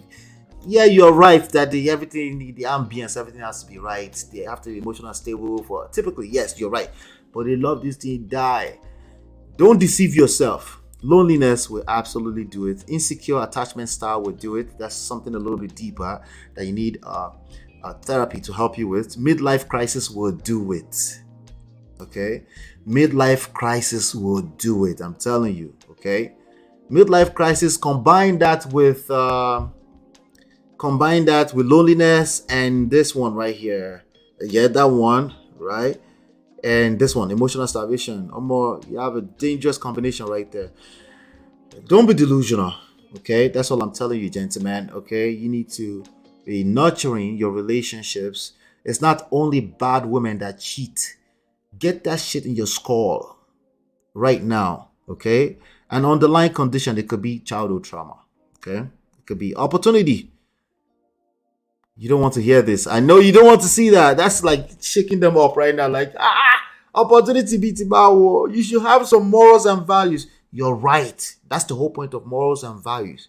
If it's not strong enough, people can be human beings, okay? 12. And I am not justifying it. I'm just telling you that these things are deeper than surface level, stupid, right and wrong, moralizer. In fact, those are the reasons why they will cheat on you. But anyway, 12, numbing difficult feelings. All right, those are 12 right there. But let me get back to that video. Let's see what Brother Paul has to say about this. I'm not sure if she had an opinion. Women cheat though. I mean, Why do women cheat though? I mean, usually, okay, if you're dating a guy and he gives you a certain type of lifestyle, but you're not attracted, like that's the women we talked about, that they're not attracted to him. They're gonna go somewhere else to the guy they're attracted to. Or maybe they married their second choice. I mean, I've heard a lot of stories of like women cheating with an ex-boyfriend before their wedding, because that's who they really wanted. But they married the other guy because that guy didn't want them. When a girl has more partners, you don't know who that person that really got her was. Like you don't know like who the one she really can't get over is. Yeah. So and if she feels like he was better than you in some, like it could be money, could be whatever's important to that girl, like. You don't even know if she's really yours. There's a saying that, what do they say? She's not yours. You're just, how do they say it? I can't be cramming these people's talking points. Jesus Christ. It said, you're just next. Something, it's the way they say it. It's something I'm trying to say. I can't say because I can't be cramming their talking points anyway. That's what she's repeating. Everything she said can be true for a man too. The question was, why do women cheat though? Let's go over it again. Okay, I need particular reasons. There were 2 or 3 reasons that we just went through on Brides.com that typically a man that's going to use that excuse to cheat is just an excuse. He's just a cheater, because a man in our society really don't need any of those reasons to cheat. Okay, because even if he gets caught, it's not going to be judged that much. Okay, they just be like, oh, a man is a man, man's a scum, he can deal with that, right? But let's see. Women cheat though. I mean, usually, okay, if you're dating a guy and he gives you a certain type of lifestyle, but you're not attracted, like that's the women we talked about. So if he's giving you money, a lifestyle, but you're not attracted to it. By the way, lifestyle can almost translate to attraction, Brother Paul, but I'm sure you don't. Yeah, that's too deep. That they're not attracted to him. They're going to go somewhere else to the guy they're. Attraction and lifestyle, first of all, can live together at the same time. Second of all, as giving you a certain type of lifestyle can create financial security, can create security effectively, meaning it can create attraction. So 2 can be correct and absolutely accurately existing at the same time. They're not mutually exclusive, right? She's not saying that either, but what she's saying, I can read between the lines. They're attracted to, or maybe they. What she said is that if it's the lifestyle, it's either the lifestyle or it's the attraction. She didn't exactly say that, but just in case that's what she said, let me just say that, just so you know. Married their second choice. I mean, I've heard a lot of stories of like women cheating with an ex-boyfriend before their wedding. That's true. Remember, Brother Paul is usually never wrong on paper. Remember that, okay? That's why she's viral, okay? It's the in between the lines that she tends to miss, right? Romari says there's been a shift in that some women in their 50s leave their husband for younger men for the excitement and such. She's for the street. That person is for the street. We're talking about a particular type of woman. We can't say that in generals, right? There's a particular type of woman that will literally leave a husband, right? Leave her husband unless there are other things. There has to be multiple layers to that. There has to be more to it. Doesn't mean she's not guilty. Doesn't mean she's not for the street. In fact, I just said she's for the streets already, right? Doesn't mean that she's not a bad person. What I'm saying is that that's a particular type of woman, right?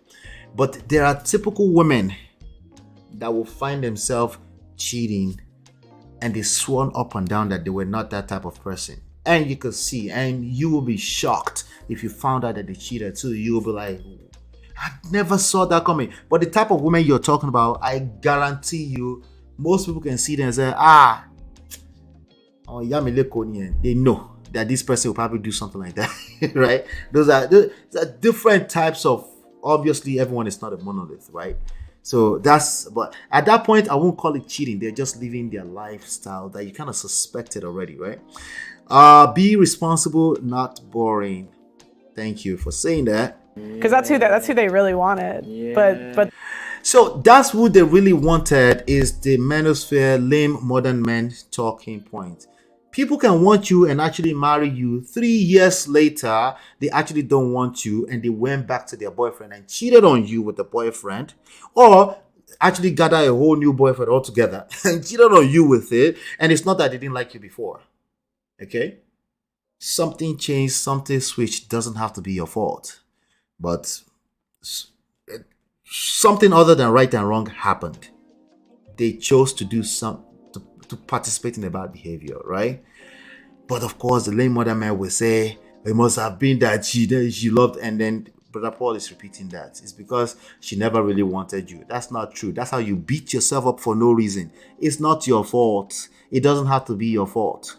They married the other guy because that guy didn't want them. When a girl has more... That guy didn't want them. No, he didn't want them. Maybe the guy wanted them for a different reason. You could say for a different reason. Maybe just to do career, but no, they want them. People just don't get together without wanting them. I want them for a specific reason, maybe just for career, maybe just to be a wife. They still want them. Not want them is shaming language, if you can read between the lines. Okay, it's shaming language to try to shame people to coming back to act right. No, you can't shame people to do the right thing. They have to see value in doing the right thing. The hard work is to educate them on the value of what you're trying to get them to do. If you don't know how to educate them on the value, you will resort to shaming, and that's a testament to how weak you are. Okay? It's not gonna work. It's not. Shaming doesn't work. Okay? If anything, they'll say, okay, I don't care about doing the right thing. Are you gonna be the first person to tell them they're doing something wrong? You're probably not the first. Okay? So you're wasting your breath, essentially. Okay, the best way to help get people to do the right thing in a sustainable way, long term, is to educate them on the value, and that takes work. That takes patience, and I get it that some of you may be too short for that. Short circuit, angry. Partners, you don't know who that person that really got her was. Like, you don't know like who the one she really can't get over is. Yeah. So. Oh my God. And so, and if she feels like he was better than you, and some, like, it could be money, could be whatever's important to that girl. Like, you don't even know if she's really yours. Yeah. Any 17-year-old could say that, and we can say that about both genders. So. Again, all up in the bottle. It's not working. Brother Paul, it's working actually. She's growing a big fan base for that. Shout out to her for that. But we will continue to add more context to that conversation here. So it's not, listen, you can want something right now today and you don't want it tomorrow. Okay? Yes, the thing can be good for you. It might be completely bad for you. Oh, by the way, you can want something that's also very bad for you. You can know that soda is good for you, but you have 2 packs of it in your in your fridge, in your refrigerator, like the rest of them, right? You know that soda is bad for you. What do I mean by soda? Minerals. Nigeria say minerals. The UK people call it what? Soda pop. What do you guys call it over there? Right? What do they call it in UK? Soda pop, minerals. What do you call it? I meant, what do you call it? This caffeinated drinks. That's what I meant. Okay. You know that it's bad for you, sugar, but you have a pack of it in your fridge.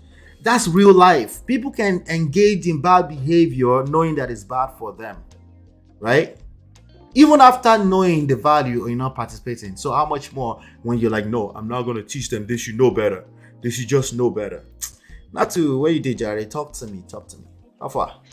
Area, I do. Area, I do.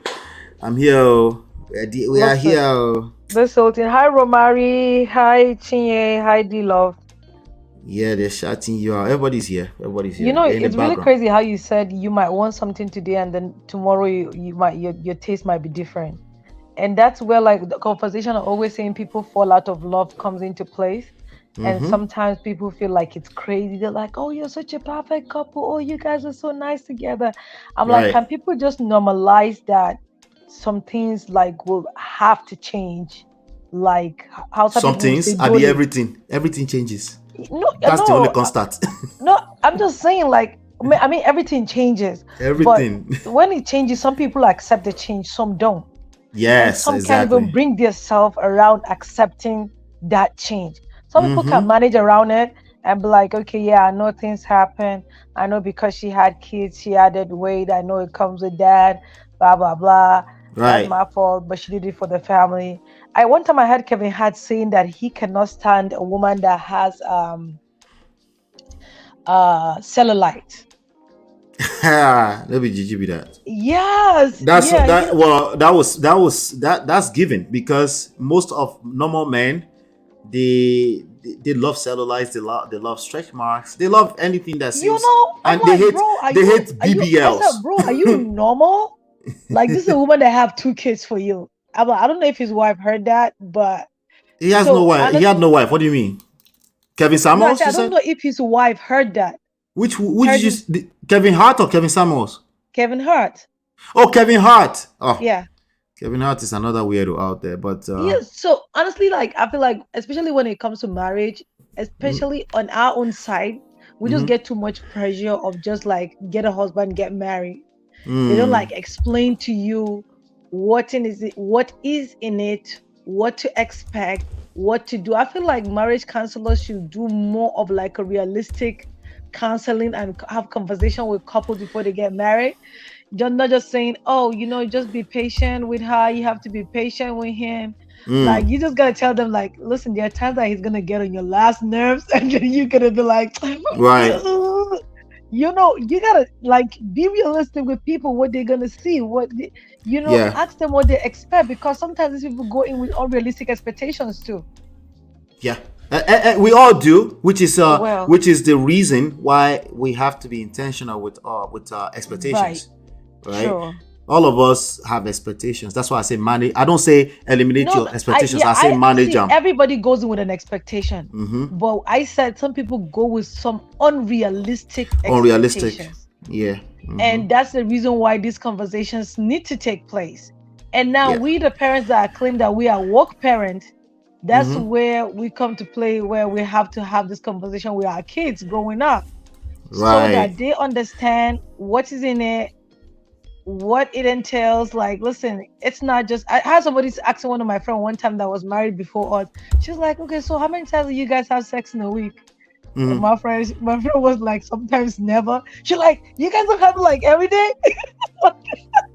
Every day, really? Are you having every day as a single person? She's married now. So I asked her the same question the other day. She said I'm stupid. I'm like, but that's just the fact. You asked the same question 10 years ago to someone.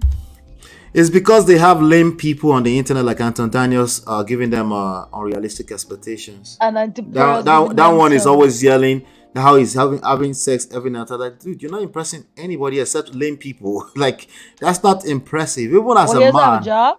He has like 4 wives. That's a weirdo. Even as a man,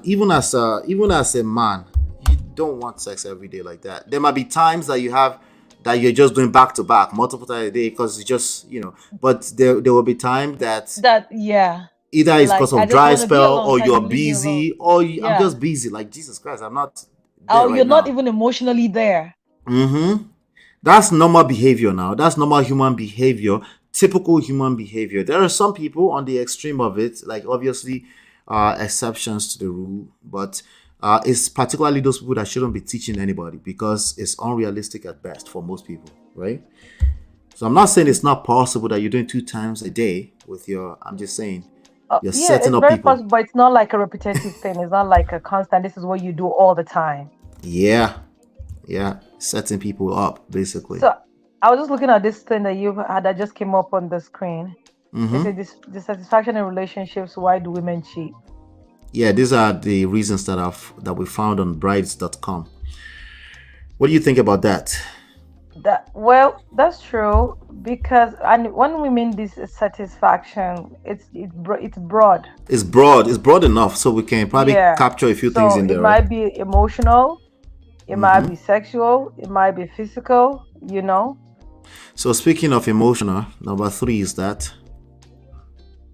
right there. Emotional starvation. Yeah. Of course. So that can go easily under dissatisfaction in relationship. Yes. Right? Yes. They are cousins. They're literally cousins. So there's also this. What do you understand about this one? Low self-esteem. So this one, to some extent, doesn't really have to do with the partner. It has to do with the individual. Right. And honestly speaking, like I say, I'm trying to look for the right phrase to use, but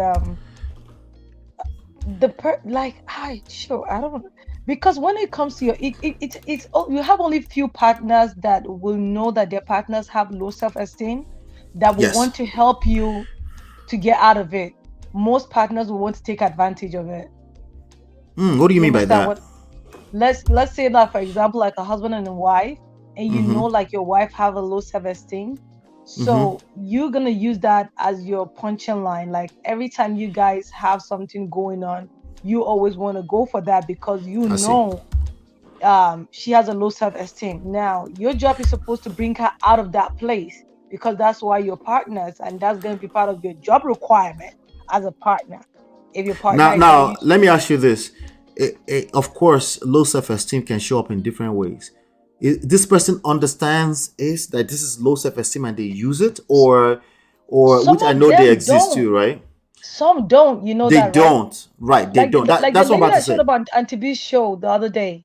I was talking about it. She dated a Nigerian guy that they broke up.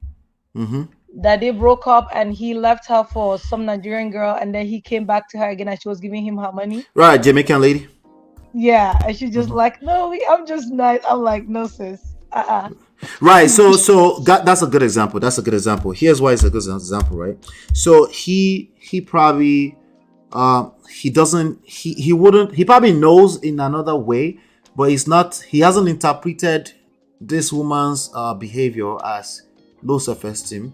He's probably interpreting it as like that one. Maybe like that one I can get her anytime, right?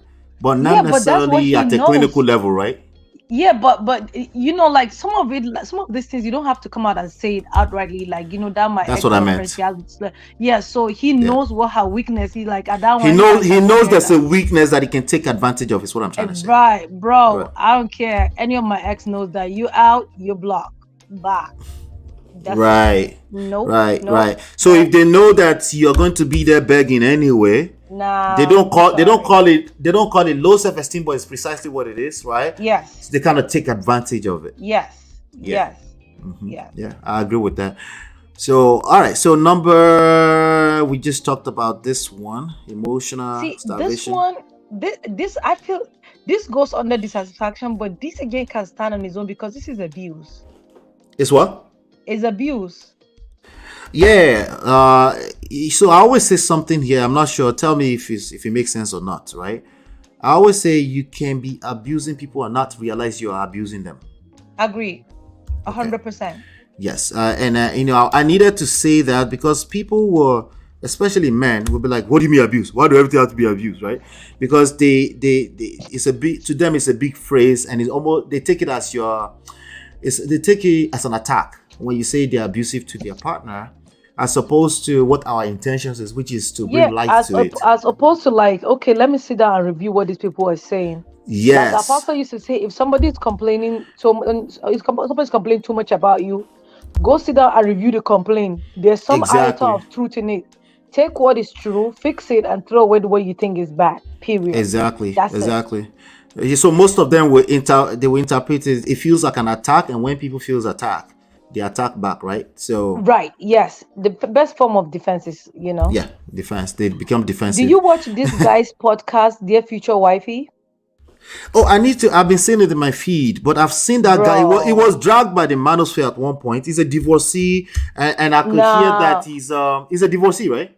He's a divorce. Let me tell you, he's a divorcee. He's the reason why they got divorced, because he stepped out of his marriage. Yes, I remember that marriage, and he has taken responsibility for that. He's on a healing journey, and he started it during COVID, and then other people now started finding the platform as a place to come and talk, right, and to share their own experiences too. And then while he is learning, I need to check it out. Maybe I can do some reaction to it. Yeah. You need to. So there was one that I watched today. I forgot the name of the guy is Corey. I can't remember his last name. He was married before, and he broke up with his wife after 12 years, and he married this lady that he met her. Amazing lady. And they had issues and they broke up. Now we're talking about this emotional starvation, right? Right. And he was talking to Lataris, and he said, I'm not saying my wife is 100% perfect person. I'm not saying there are things that she was doing, but he said, but everything that that did happen in our marriage that led to our breakup was me. He said he went through so much growing up as a child. He has a lot of traumas that he has not healed. And now he met this amazing lady that he wants her to heal what she did not break. Okay, so that one will be juju now. You know what I'm saying? How will juju be that? When she didn't subscribe to be a doctor. Exactly, right? That's what he's saying. Because while people were trying to make it look like he's like, no. Corey Hughes, thank you, Chinye. And he was like, they're separated now, right? And he was like, I am so much working on myself. He said, I want my wife back. I miss my wife. But I don't want to force her to come back to me. I'm working on getting her back. That right there is a reason why the manosphere will call him a simp. Wanting his wife back. Listen to what he says, and I respect that. He said, I want that by the time my wife comes back to me, that she gets the love that she deserves. Right. Do you understand what I'm saying? So she's amazing. So sometimes so he said when he was doing it, he didn't know what he was doing. He didn't see anything wrong in what he was doing. Yeah, it's not supposed to. If he saw what he was doing wrong, he will fix it, right? Right. These are the issues. Those traumas that he did not heal from, those traumas that he did not address, were now screaming on top of his head louder than his voice that took over his marriage. So he now took himself to therapy, and did he get his wife back? They're not back yet, but he said they're in a good place. And that's all you need. And that's all you can do. That's all you can control. The rest of it is in the hands of faith, God, and the rest of it. All you can do is be the best you can be. To God, but they're in a good place now. Yeah, no guarantees, but there's guarantee that if you work on yourself, you will benefit from it. Exactly. I say that all the time. Time because, discovering like who you are honestly is a big deal. Right. It's like the icing on the cake, and oh my God, what? So what happened? You saw number 4. Number 4. So when I walk, do you agree that women can be very vindictive? Yes. Okay, all right. I think most women agree to that. Yeah. So during the day when I work, I listen to a lot of podcasts. Wait, before you continue, let me say this. There's something you said just now that I want to make sure I spread out for all the gentlemen listening in the background.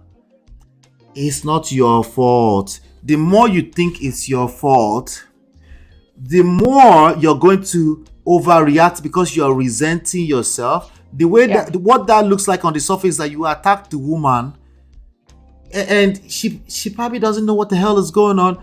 Listen, you're beating yourself up for no reason, right? Yep. Relax. These life calamities happen to the best of us in one shape, form, or the other. It's not everybody their wife cheat on them. Sometimes people lose their children. Some people are going to go try to do polygamy without their full chest, and then they'll end up in some kind of poto. Everyone ends up poto at some point, right? Relax. The work is actually easier when you put all the energy back on your own emotional stability, some emotional intelligence. If you try it, if you are doing that militant nonsense, you will hurt yourself. Continue. I love that militant statement that you made. Like it doesn't work. It's just like a dry stick. If you're trying to bend a dry stick, it's going to break. It will break. The other day, somebody was on social media. They said, you know, do you guys have Atori in Kaduna? Atori in Yoruba is like this cane that they sell in the market that you used to whip your children. Like Koboko. Yeah, so they have Atori is like a stick. Koboko is more like is it the same thing? Similar stuff anyway. Yeah, Koboko is more like a skin, right? The Atori is more like stick. They make them for the same purpose, right? And somebody said they are selling it in an African store somewhere, and she's so excited and she's holding on to it, and she's like, I'm gonna use this on somebody because like, she's going to jail.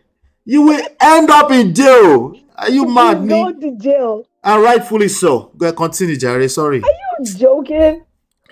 I forgot. I lost my train of thought. So sorry. Let's get back to vindictive. We're talking about women can be vindictive, but you were trying to take me through. Let's get through this. You can remember again. This one, lack of excitement. What does this mean to you? Number 5. See, right? I think I remember there was one time, I think it was my husband that sent me the link of one video of some people that were married for like, I think, how many years? I think more than 40 years.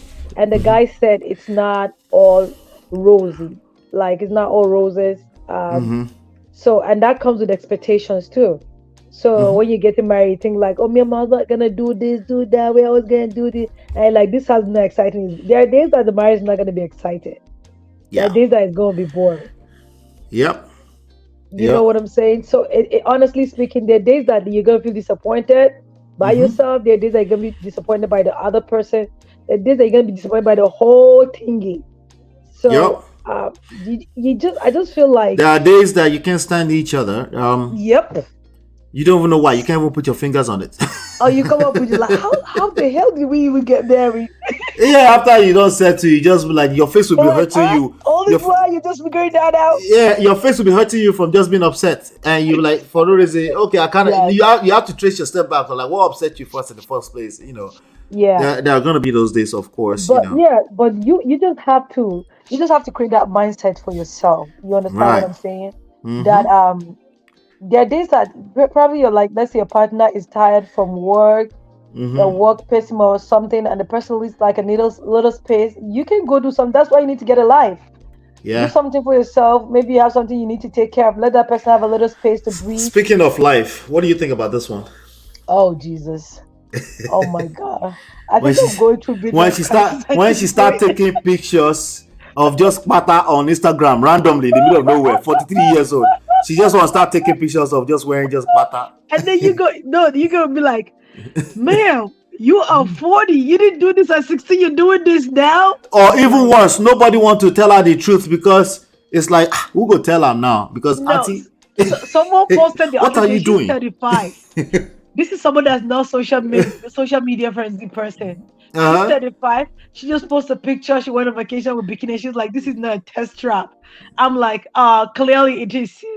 This is. And I wrote in capital letters. She's like, you're so mean. I'm like, I'm just telling you. Because, girl, you're 35. You didn't do this at 60. You're doing this now. Tell me it's not a test trap. Excuse you? I swear, me and my wife laugh at this all the time. Like, I'll just see her like, what? Midlife crisis is a bastard. It is. You just won't know it. You just be like, oh, me too, I want to find myself. That's a very easy way to. I want to find myself. So you start taking bikini picture. Like that's. Yeah. And your man, ladies, let me tell you this. Your husband might not have the balls. Not just because he doesn't have the ball. He doesn't want the wahala. You know. Yeah. To tell you that. Gentlemen just want to avoid the wahala. Yeah, like I shouldn't have to tell you that you shouldn't be wearing just pata on Instagram now. Until you're like 47. Why?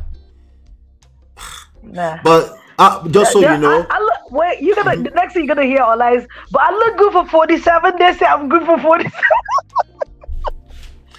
And then while I be that too, because I threw 37 in there, I threw 43 in there, I threw 4, but you get the gist now. You know, it's not the way you carry yourself in public. It's not just for you. You care because it's the same thing for you, vice versa. You want your husband to carry himself. There's a way he behaves that will embarrass you in public. You be like, why you do that now, right? Yep. Oh no, but here's what you ladies typically do. Okay, you'll be like, well, I can't tell another woman how to dress. You know, to each his own. I just wouldn't do it. It's this whole finding yourself thing. This is another topic that we have to keep unpacking too, because I believe in at some point you have to find yourself. You don't know yourself until you hit rock bottom and you need to find yourself. So I have a question, right? When people say finding yourself, like for you, I ask you when people say finding yourself, what do people mean? What they typically mean is that it's an identity thing, right? So when if we're talking about marriage, what has that got to do with clothes? Because they tend to fix it with surface things now. Jeez. Right? Oh my God. They tend to fix it with surface things. So for example, I'll give you an example. Men do it too, by the way. Men are. This is why I said, do you want to become a woman? Men are starting to do it. Pencil pens. They do it in a weird type of different way. They just start asking. Are you there? Can you hear me? I can hear you. Okay. Men sometimes will just buy like a bike or something like that. Or he will start going clubbing at the age of 39 randomly. He's married though. He will just start out of nowhere. He will just start going clubbing. We go and line up in front of a club with 19 years old to enter a club. What is going on? It needs now. Here's what I tell you about finding yourself. We all will get into a space where we need to find ourselves, and it typically will happen after marriage. Okay, there's a high chance you're not able to find yourself if it's before marriage, because nothing is missing, so you're not finding anything, right? But when you get into a space where you have to share life with a person, you'll get into a space of just life happening. It doesn't have to be somebody's fault.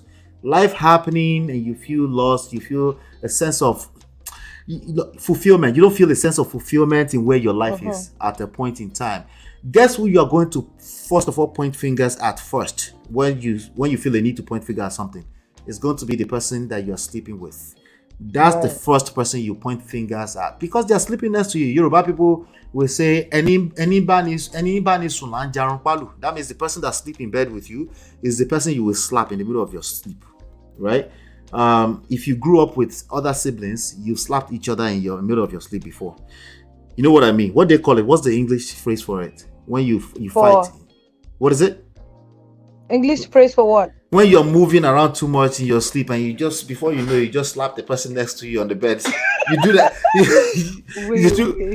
We all, if you slept in the same bed with siblings, you've received some kind of beating in the middle of the night. You know what I mean. So Yoruba people say anybody soon lanjaran palu. That means the person you're sleeping in the bed with is the person you will be rubbing sides with in the bed. You know, like you will hit each other. Sometimes you like stay on your side, that kind of thing, right? So it's the same thing when you're in a marriage. It's the person you tend to blame the most is the person that you are in the marriage with, right? So when you're in the midlife crisis, one of the first symptoms is that you have a need to blame people for your emotional state. Basically, everything will be irking you, everything will be annoying to you, you know. And one of the first solutions, fake solutions you might allude to, is buying things. You must start buying things. You must start thinking about. This is when women will start thinking about. Honorable member, please off your mic. Honorable member, off your mic. Off your mic, please. I'm talking too much. I'm talking too much, Abby. Okay. That's when they want to go on girls trip. If your wife wants to go on girls trip, the issue is deeper than girls trip. The worst thing you can do is try to stop her from going on girls trip. There's issues are deeper. Oh my What God. this lame mother man will do is start shaming girl strip. Like, oh more you go collect if you shame that girl strip. Your issues are deeper. It's not the girl Yeah. strip. That's just the surface level solution thing. Your woman has never thought about, girl spa. Girl spa. She wants to go on girl. Auntie, you never been on girl spa in your life. Where did you learn that? Oh, you need to find yourself. Midlife crisis. There's nothing wrong with girl spa. In fact, I think women should do it, but I think you should be aware when it suddenly starts showing up in the middle of nowhere. You as a man need to be a little bit more aware. But like I'm not against it. I like hanging out with my girlfriends, honestly speaking. Matter of fact, we're supposed to go on a girls' trip Memorial Weekend, but it's just 4 people. But no, honestly speaking, when people start doing that a lot, Right. that's when you start going out and meeting different kind of ladies, different classes, different things, and then you start saying, I want this, oh, I should have gotten this, oh, I need a big butt, oh, I need to do this, oh, I want my hair to this, oh, I want to have this kind of bag, oh, I want... Yeah, it's let me spell this out. Look at what Adebusola said now. Men midlife crisis, marry another wife out of the blue. This one is juju. This is not midlife crisis. She's not lying now. She's not lying. That guy. Marry a new wife out of the blue, or just go and have one random girlfriend. And then when you look at the girlfriend and the wife, you be like, bro. No, what did Romari said earlier? The village people are following this guy. This is not midlife crisis. I'm telling you. They are following night. Is that what they call it? Night fight, bed wrestle. I think it may be bed, something like that. Anyway, so girls trip. It sounds good, right? There's nothing wrong with girls trip. Don't get me wrong. Again, when it comes out of nowhere, this woman, she's 44, right? You're married, and suddenly she start talking about girls trip. Brotherly, you're not supposed to overreact to that, because she will come for you with nothing wrong. It's just distress and nothing wrong. You're just insecure. You go collect. You're not supposed to overreact to that. Okay? Supposed to it's your time. I think men that overreact are insecure most times. No, obviously, but that's the surface thing. Again, if you feel that would make any man feel insecure. Why is my wife suddenly trying to go on girls trip with randoms, right? Obviously. But again, I'm talking about from the standpoint of a man who is receiving that, and it's like, if you've always gone on girls trip, obviously he doesn't see an issue in it, like it's right. But if suddenly out of nowhere you're talking about you're about to take a girls trip, go to another town entirely, most men will overreact to that. I'm telling them, don't overreact to that. It's time that you probably haven't paid enough attention to your wife.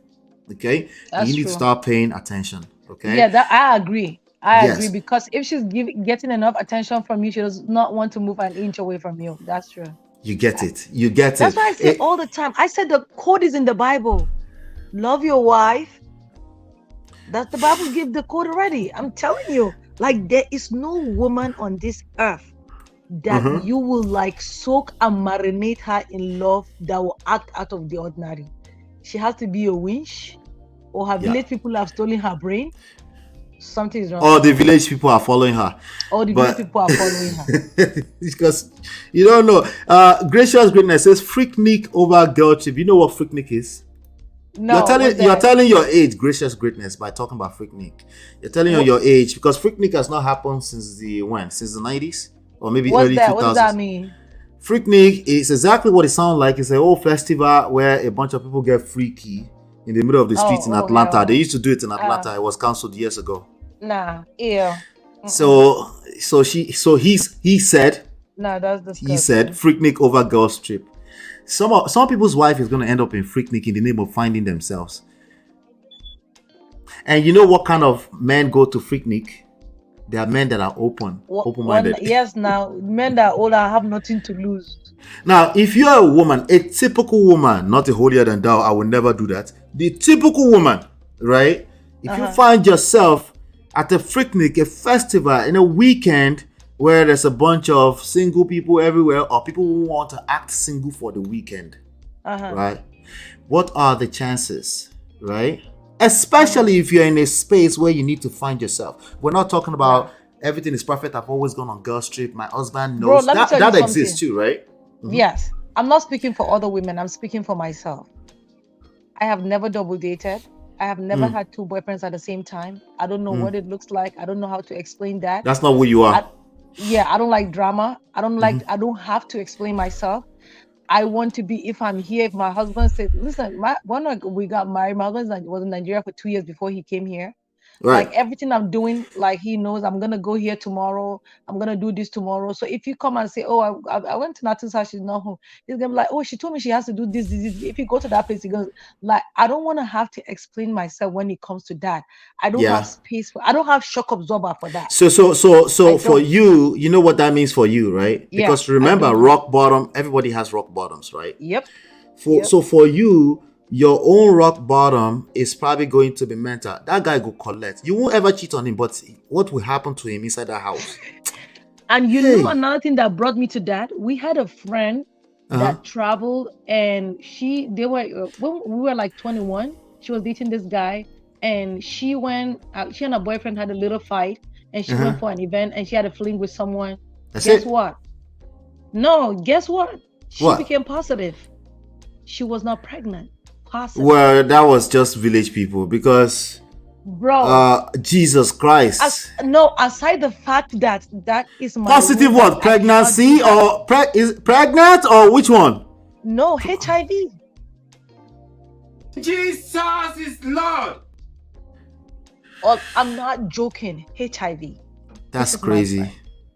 That's my village room, people. Even after hearing that, like that thing was like enforced with like padlock and just one key. Like I'm not dragging this right now. So like I said, right?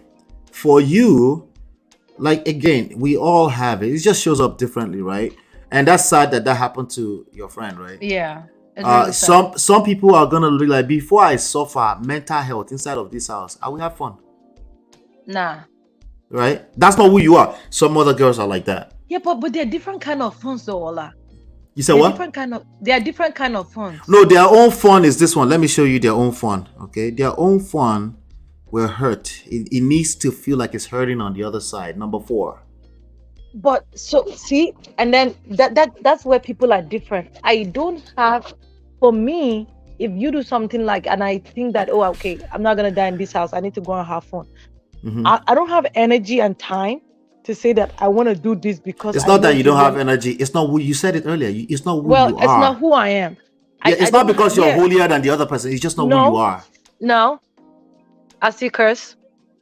You said what? I still curse. Wait.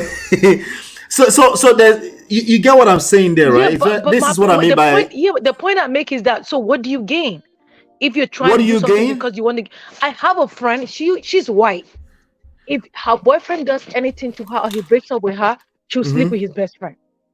We went to college together. No joke. This is somebody I know one-on-one. That is her deal. She's like, you want to mess me up? I'll mess you up more. She's gonna have sex with you. Best friend. All right. So when you say what is our gain, keep in mind we're on Men of Prestige now, right? When you say this is a gain, you don't see number 4 as a gain at an emotional level? No. Okay, it's a gain. Let me tell you why it's not a gain. Let me tell you why it is not a gain. 2 things gonna happen at the end of the day. It's either you guys go separate ways or you're back together. You're talking about long term. Emotions doesn't care about long term. Do you see this short term as a gain? Because we're talking about emotional level now. But no, that's what I'm explaining, Ola. Like, if you don't take hold of your emotions and it let you do stupid stuff, you're gonna regret at the end of the day. Even if it makes you feel good at that time. Imagine somebody going to go and have sex and enjoy it for 2 seconds and find out you're HIV positive. Like, are you joking? Just because you want to piss your boyfriend off? Okay, we might be making the same point. My point is that when I say something is emotional, it's designed to be short term. It means it can destroy you in the mid to long term. That's why people need to get hold of it. Okay, so the reason why a normal woman who is not necessarily an evil person, you might deem it evil because you put yourself on a pedestal, not you, but in general, right? When somebody put themselves on a pedestal, they come from a judgmental place. They're not able to dig in a little bit deeper into emotional levels. People will do stupid things when it feels right, even if it can destroy them. I am saying it because I want to bring awareness to it. I need you to understand. I need us to understand that you are getting a kick out of every behavior. It might be short term. You need to separate the two. You're getting a short term gain, meaning potentially you have a blind spot. You're not able to see how you're destroying your life in the mid to long term, right? And the reason why I feel the need to break it down like that is because the talking points are easy to throw around, right? Like then people will assume shaming, right? Because they are also feeding their own soul in that moment. They're feeling holy and they want to shame the other person. They're massaging their own ego, and in the long term, they're not creating any positive effect. They are completely disconnected from values, right? What is the short-term value that a person gained from anger? We need to identify that so we can fix it. We need to see it for what it is first, and then we can fix it. That's why I told women earlier that are here, like, listen, anger is a completely misplaced emotion for you. You're not supposed to be in that spirit. Feminine energy is supposed to be happy, just but you are in a place of anger. All kind of dangerous things can happen in a very short period of time.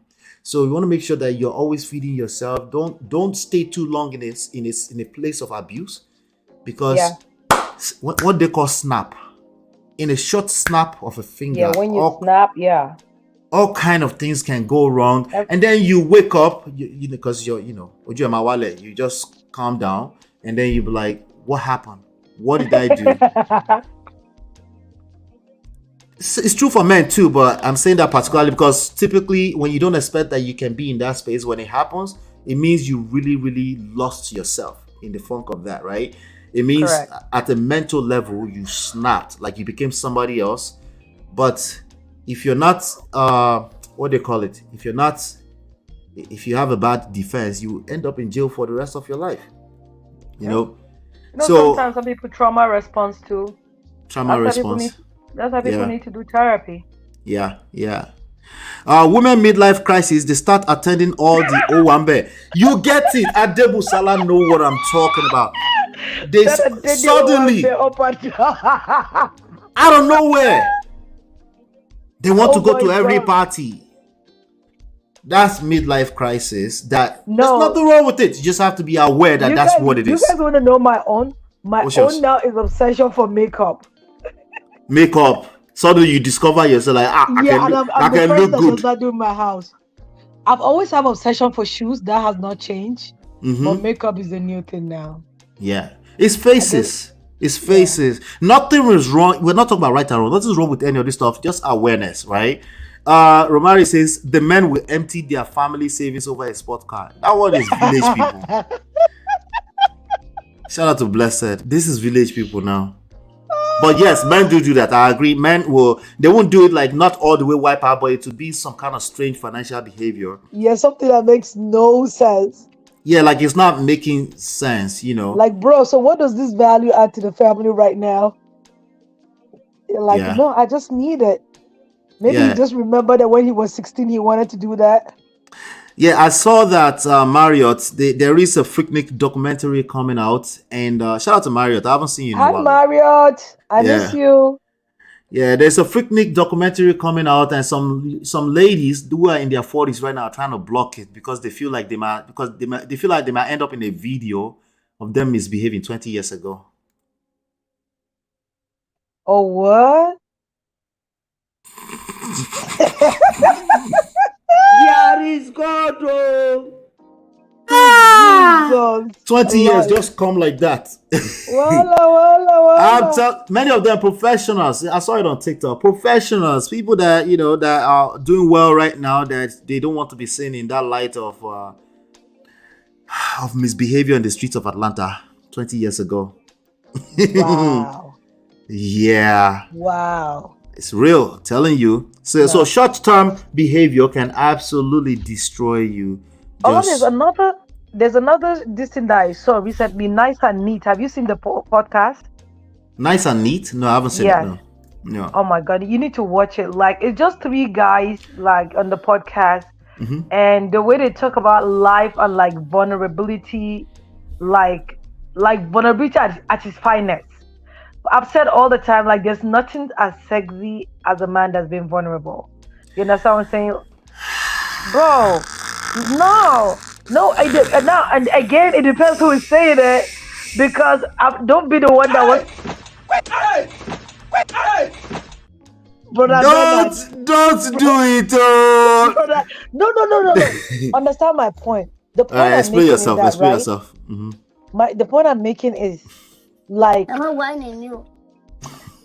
Bye. All right, everyone. Have a good night. Cause it's not gonna stop. What?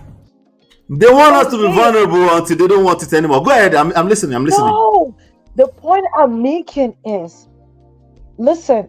I used to say that I made a video that I never ended up posting it, where I said people used to tell people like, oh, people would tell me all the time, oh, I know you're strong, you pull through. I'm like, I freaking don't want to be the strong one sometimes. Like, I damn need a hug. I need somebody to tell me that I'm gonna be okay. So, like, the men, like, they are the head, they are leading, but sometimes, like, they need a pat at the back. They need, like, you'll be fine. We do. The truth is that we do. Today. The truth is that we do. That day too. Was that? No, the truth is that we do. But there's a big old but. Like a big old nyash, right? Well, that's for me. Yeah. A man who is vulnerable in the way you are painting it, he's going to remind you. Don't be you say make her be vulnerable, and you're going to be like, that's not what I meant. Getting it. I don't want you to be forming macho all the time. You want him to feel open with you and be able to say, today I'm just not there. Yeah, you're not asking him to cry. Well, if he has to, I'm not saying cry every day, but if you have to, there are times that you gotta let it out. They whine you. I know they whine you. There are times that you gotta let it out, bro. All right. If his mother died, yes. Yes. If you're talking about how he spent all the family money because of midlife crisis. Oh hell no. Well, and he starts crying. That's not gonna be my husband. That's gonna be me. I'm the spending one. That's not gonna be my husband. No.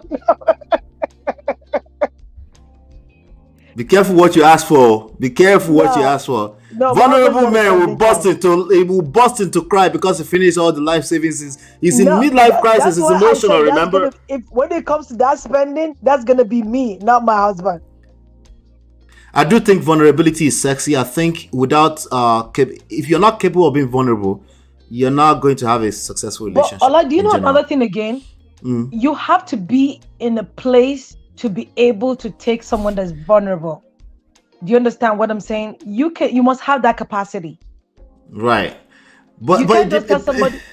So it depends. You can't just tell somebody to fall off the roof like fall. I catch you. I got you. And then you're obviously that's consistent behavior. Now we're crossing the line into needy behavior. That's not sexy, right? No, that's not needy, bro. I don't think you get what. Isn't it in the eyes of the beholder? Boy, bye. It's in the eyes of the beholder now, right? Something you will call needy. Another woman that will come and judge you. Say, yours is too much. Like, why your husband is going through something like that, you can't be there, and you're the only one that understands what kind of trauma and abuse, emotional abuse you've encountered, and you feel like you have to leave. And the rest of the women in this society will judge you. Have you not seen that before? They will judge you. Of course. Okay. But yeah, I'm the one that if you live with your partner, you know the kind of partner you have. If your partner is a kind of person that anything happens wants a little space to like breathe and then come back and have a conversation about it, there's nothing wrong with that. Sure, but it's called space for a reason. It's because you don't need it all the time. If you need it all the time, that person's trying to escape. Oh, your husband is going through this, or your wife is going through this. You left her alone. You don't live in our house. You don't know the rules. Yeah, but they said you're not allowing a man to be vulnerable. A black man, precisely. No, that's not my own point of vulnerable. If he wants to cool down to be able to open up to me, that's still vulnerable. Yeah, I do think. Let me say this. I do think that every healthy relationship needs both parties. We need a space where they can be vulnerable. Fact. Yes, I agree with that. Because if both parties don't, that is where you have some people stepping. It's not sustainable. You're not God. Not even, yeah. You know, it's just not sustainable trying to be a superhuman all the time. Right. And that's where you know? have some people stepping up because, okay, now the other person is not listening to you. And then somebody out there is giving you a listening ear. And before you know it, you begin to talk to that person too much. Yeah. And before you know it, and cheating does not only have to be sexual. There's emotional cheating. That's even worse because you will never find out the real truth. But yeah, exactly. That's even worse. But exactly. Adebusala said to unwind, go skydiving, go to the spa, learn how to ride a bike, change your wardrobe, hit the gym, watch seasonal movies. I like that line. That change your wardrobe line is kind of. I change you. I that's something I'm guilty of. I need to do it more. The thing is that I 100% agree with that. And when we say midlife crisis by itself, there's nothing wrong with it. All of us will go through in one shape, form or the other, right? It's about be aware when these things are happening. In fact, if you're going through midlife crisis and suddenly you want to skydive, I think that's a good thing, right? I think it's even better if you're aware that that's what I'm going through. It's a phase. I feel like I've missed out on life. I need to live, right? You're coming from a place of awareness and intentionality to a large extent. And ladies, if your husband, who is 55 years old, is start to panic because at the age of 47, you're trying to go on a girl's trip, you need to understand, okay? I'm not saying you shouldn't go on your girl's trip, but you need, this is where you're going to need your seduction powers, right?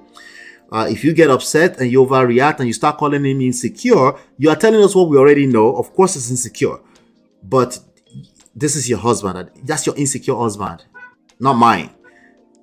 You're the worst. Like that's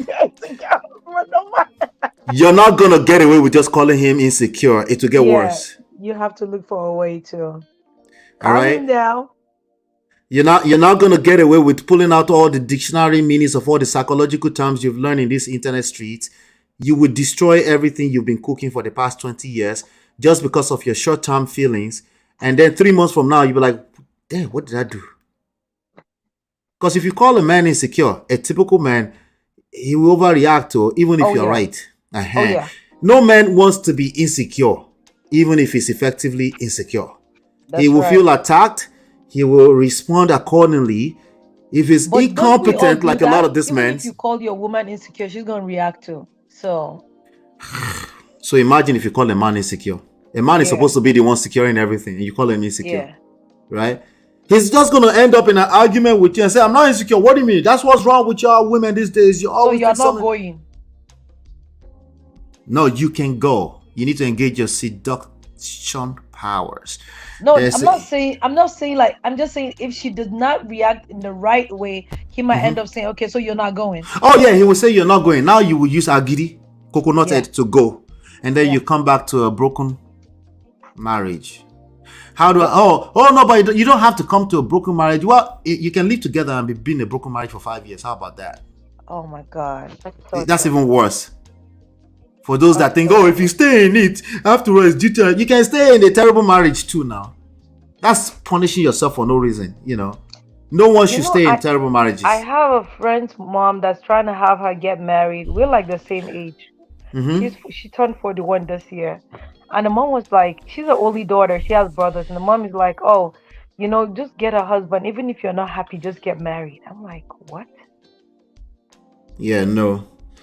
It needs to be done properly. Like anything else that you value in life, it needs to be done properly. Yeah, no. But the African mentality where they just want to say, oh my God. I know what you're talking about. Married. I know what you're talking about. Yeah. I know exactly what you're talking about. But I know a lot of Africans and traditionally minded people, because I know African Americans that talk stupid like that. No, it needs to be done. I don't care how old you are. If you're 70, if you're gonna get married, you need to do it properly. Okay, because don't do it. It's pointless. Especially the older you get, just do it properly. It takes you 1 year to do it right. Get a coach. Get a coach. If you want to do it properly. The older you get, the bigger your blind spots get, the more close-minded you tend to get.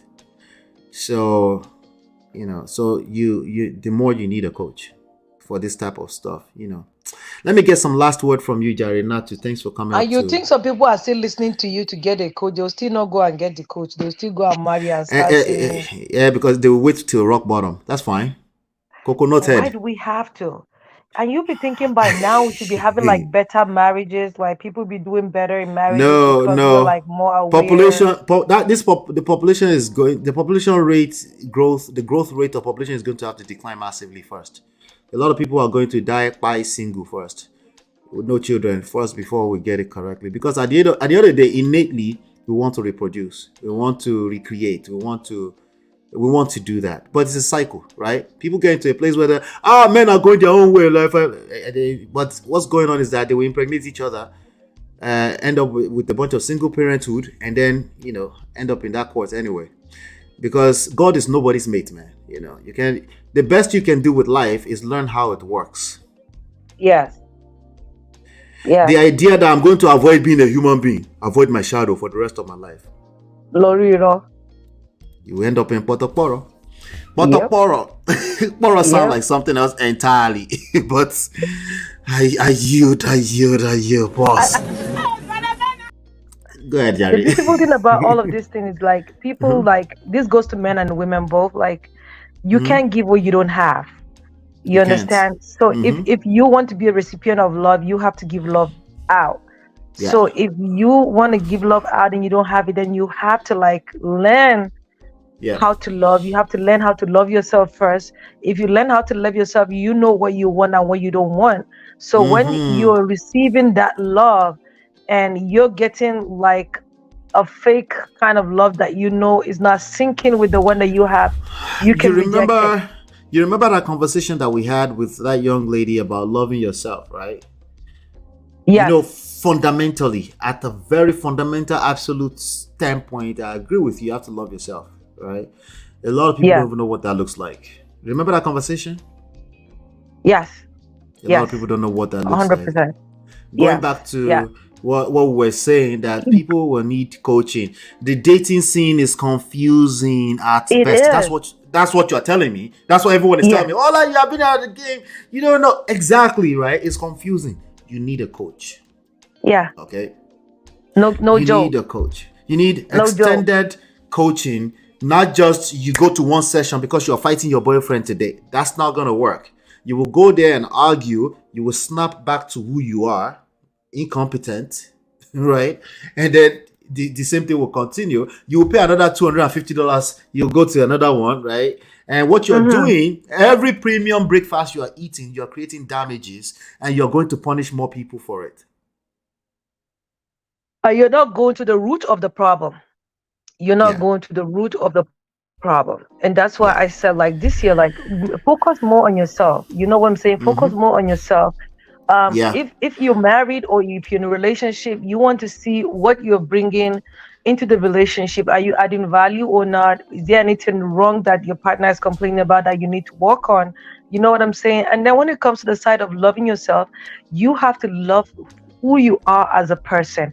If you're tall, you're slim. If you're fat, you have to embrace your fatness. If you're slim, you have to embrace your slimness. This is who I am. Like, people gonna treat you the way you treat yourself. I have a question for you now. What if you're short, fat, and ugly as a man? Let me tell you something, bro. I have seen an ugly girl and you cannot tell her nothing. No, I didn't say ugly girl. Ugly girl, man will still want to smash her. No. I said ugly, short, and fat, ugly man. No. I'm talking about somebody that I have known. This is a girl. Wait, before you continue, let me. In fact, it's good that you said that. Sorry to cut you off. It's good. See what Kathy just said here. I think it goes for everyone. No one wants to be called and say, you always want to make man and woman equal. We're not the same. So let's go back to it. I need a short, fat, and ugly man, not woman. Short, fat, and ugly man. Tell me what he should do. If you're a short, fat, and ugly man, just have money. Money will give you stupid confidence. Let me tell you something. God, listen. If you're short, fat, and ugly, have money. Keep your eyes. So get that bag. Keep your eyes on the bag, Abby. My bro, you have money. Your wife said, finance guy don't forget your kind of wife. So you agree with me from earlier that money they create attraction like this, eh? Are you kidding me? Are you kidding me? But Paul didn't know that too. But Paul, Auntie Pacey, Auntie Kilo Kanti, you know. What's the other name? Auntie Palime. She didn't know that too. I'm not trying to call people ugly, But let's just assume some people that we know are famous and on are rich. on the Fibonacci scale. We're not calling them Right. ugly. Just on the Fibonacci scale of English scale of beauty. Right, exactly. I'm And let's worried. just say they were never rich and they're just poor. You imagine how they're gonna look like, bro? More people are mad in this internet street. Nah, They will start. money makes you fine. Okay, so the thing is that I agree with you, right? But the absolute of it, I want to end now after I get one more last word from you. There's something about you, your own gift that God gave you. I don't care how ugly you are. I don't care what skill you're using. That's right. That's all you need to ever focus on. That's all you ever need to focus on. You need to find out what your gifts are. And that will, like the scripture said, I'm not quoting Bible at you. It will open doors for you. Go ahead. Sorry, do you remember Oprah's story? How she was rejected from TV because they don't think she had the face for TV, and because someone felt she was ugly too. Yeah. And then what happened? She became the queen of the mic, and nobody can dispute that. Because she had to go, because she probably had to go and prove herself first, and that's what everyone has to do. Because she understood that she had that gift, just like you're saying. She now realized that there's a gift that she has inside of her. So she now went and unleashed that gift. And you know what? I'm going to make the best. She's like, listen, there's only one opera. There's not another person. And when somebody asked her and said, if you happen to do this talk show and if it doesn't end well, what are you going to do? She said, I will do well. She's like, but what happened if the talk show didn't do well? I'm going to still do well. Yep. So the guy was trying to say everything because she had that confidence too. Yeah, because if you have gift and you're practicing and you're very good at that thing, that's precisely what creates confidence. If you're focused on the things you're not good at, like for example, you're short, fat, and ugly. If that's where your focus is, it's no wonder why it's tampering with your level of confidence. And then confidence is sexy. Lack of confidence is what? But ugly. Even if you're a fine person, if you lack confidence. You will come off as ugly to everybody, or at least at some point, because even if you're really fine on the face, right? But if you come off as someone that lack confidence, eventually you will try it's to just like an empty people. Container. If you're fine the face and then they're expecting you to like say something or do something, and then you're not able to like meet up to par, and they'll be like, yeah. So that brain, nothing there inside. You know that what people usually say. So that's what it is, honestly speaking. So I just feel like self-love has to be like you knowing yourself, and you're not gonna finish knowing yourself entirely, but having that confidence about who you are, whatever you know. Even if you just know just a little, you can't let somebody bash you because they know much and you know a little. So it's a journey now. It's a journey. My twin sister is a chef. She cooks. And there's this local I forgot you said you're a twin. You and brother Patrick. There's this local food of ours that we make from corn that I make. And I make it better than my twin sister. And my twin sister husband always likes me to make it for them. And every time I make it, I rub it in her face. I'm like, at least there's something that I can make better than you, Sophie. It makes me feel so good. So good. So, and I don't feel bad about it, honestly, because everybody has their calling. Yeah. So, absolutely. Thank you so much, Natu. I appreciate you always. My pleasure. My G. We'll talk soon. All right, my people. Adios. All right. So I don't mean to push the Bible down your throat, but I will right now. Sorry. Proverbs 18:16. A man's gift maketh room for him and bringeth him before great men. You need to find your gift. Sometimes we say that in the form of find your purpose, right? It could be your ability to make money, but I want you to be careful with that because not everybody's going to make money. Everybody has a gift. Not everybody's going to be that rich guy who he pulls up in a Lamborghini. Don't end up becoming a Woodberry because somebody said go and put your eyes on the bag. Don't do that. Some of you don't know what it means when they tell you keep your eyes on the bag, right? Some women don't know what it means. Just focus on you look. If you lack confidence, you end up doing BBL. And most men, at least the ones that I know, they're not interested in BBL. Let me just warn you, okay? It might look good in walking by. They don't want to have to wake up to a BBL. I'm just warning you. Most men are not Gucci Mane. They're not Gucci Mane. They're not Future. They're not people that will wake up to BBLO. I'm warning you, just so you know.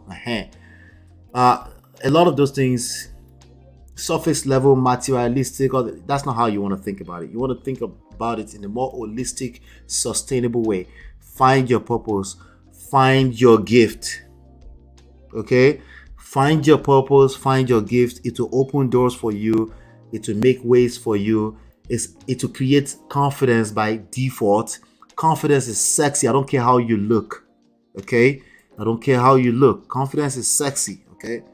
Not only that, you will have less and less time to worry about how other people see you. Okay?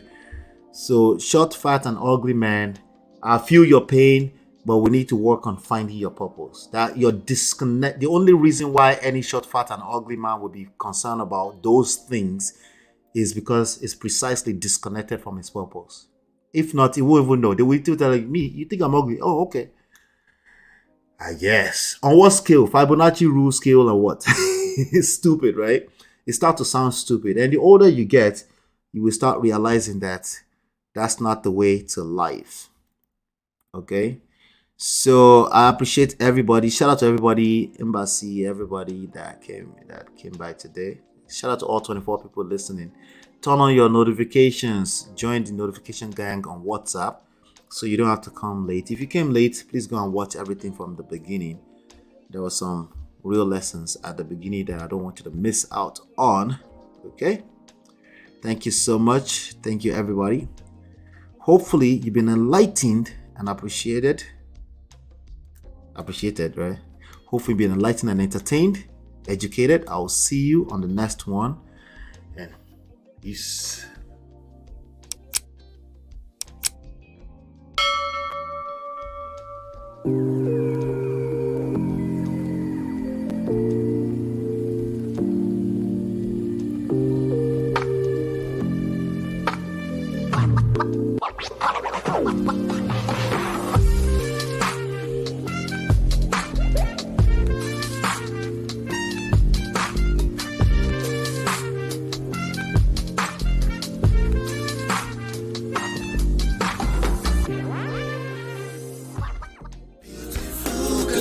Your love that I've been missing. I miss all your hugs, your touching and kissing. Make love on the floor, the couch in the kitchen.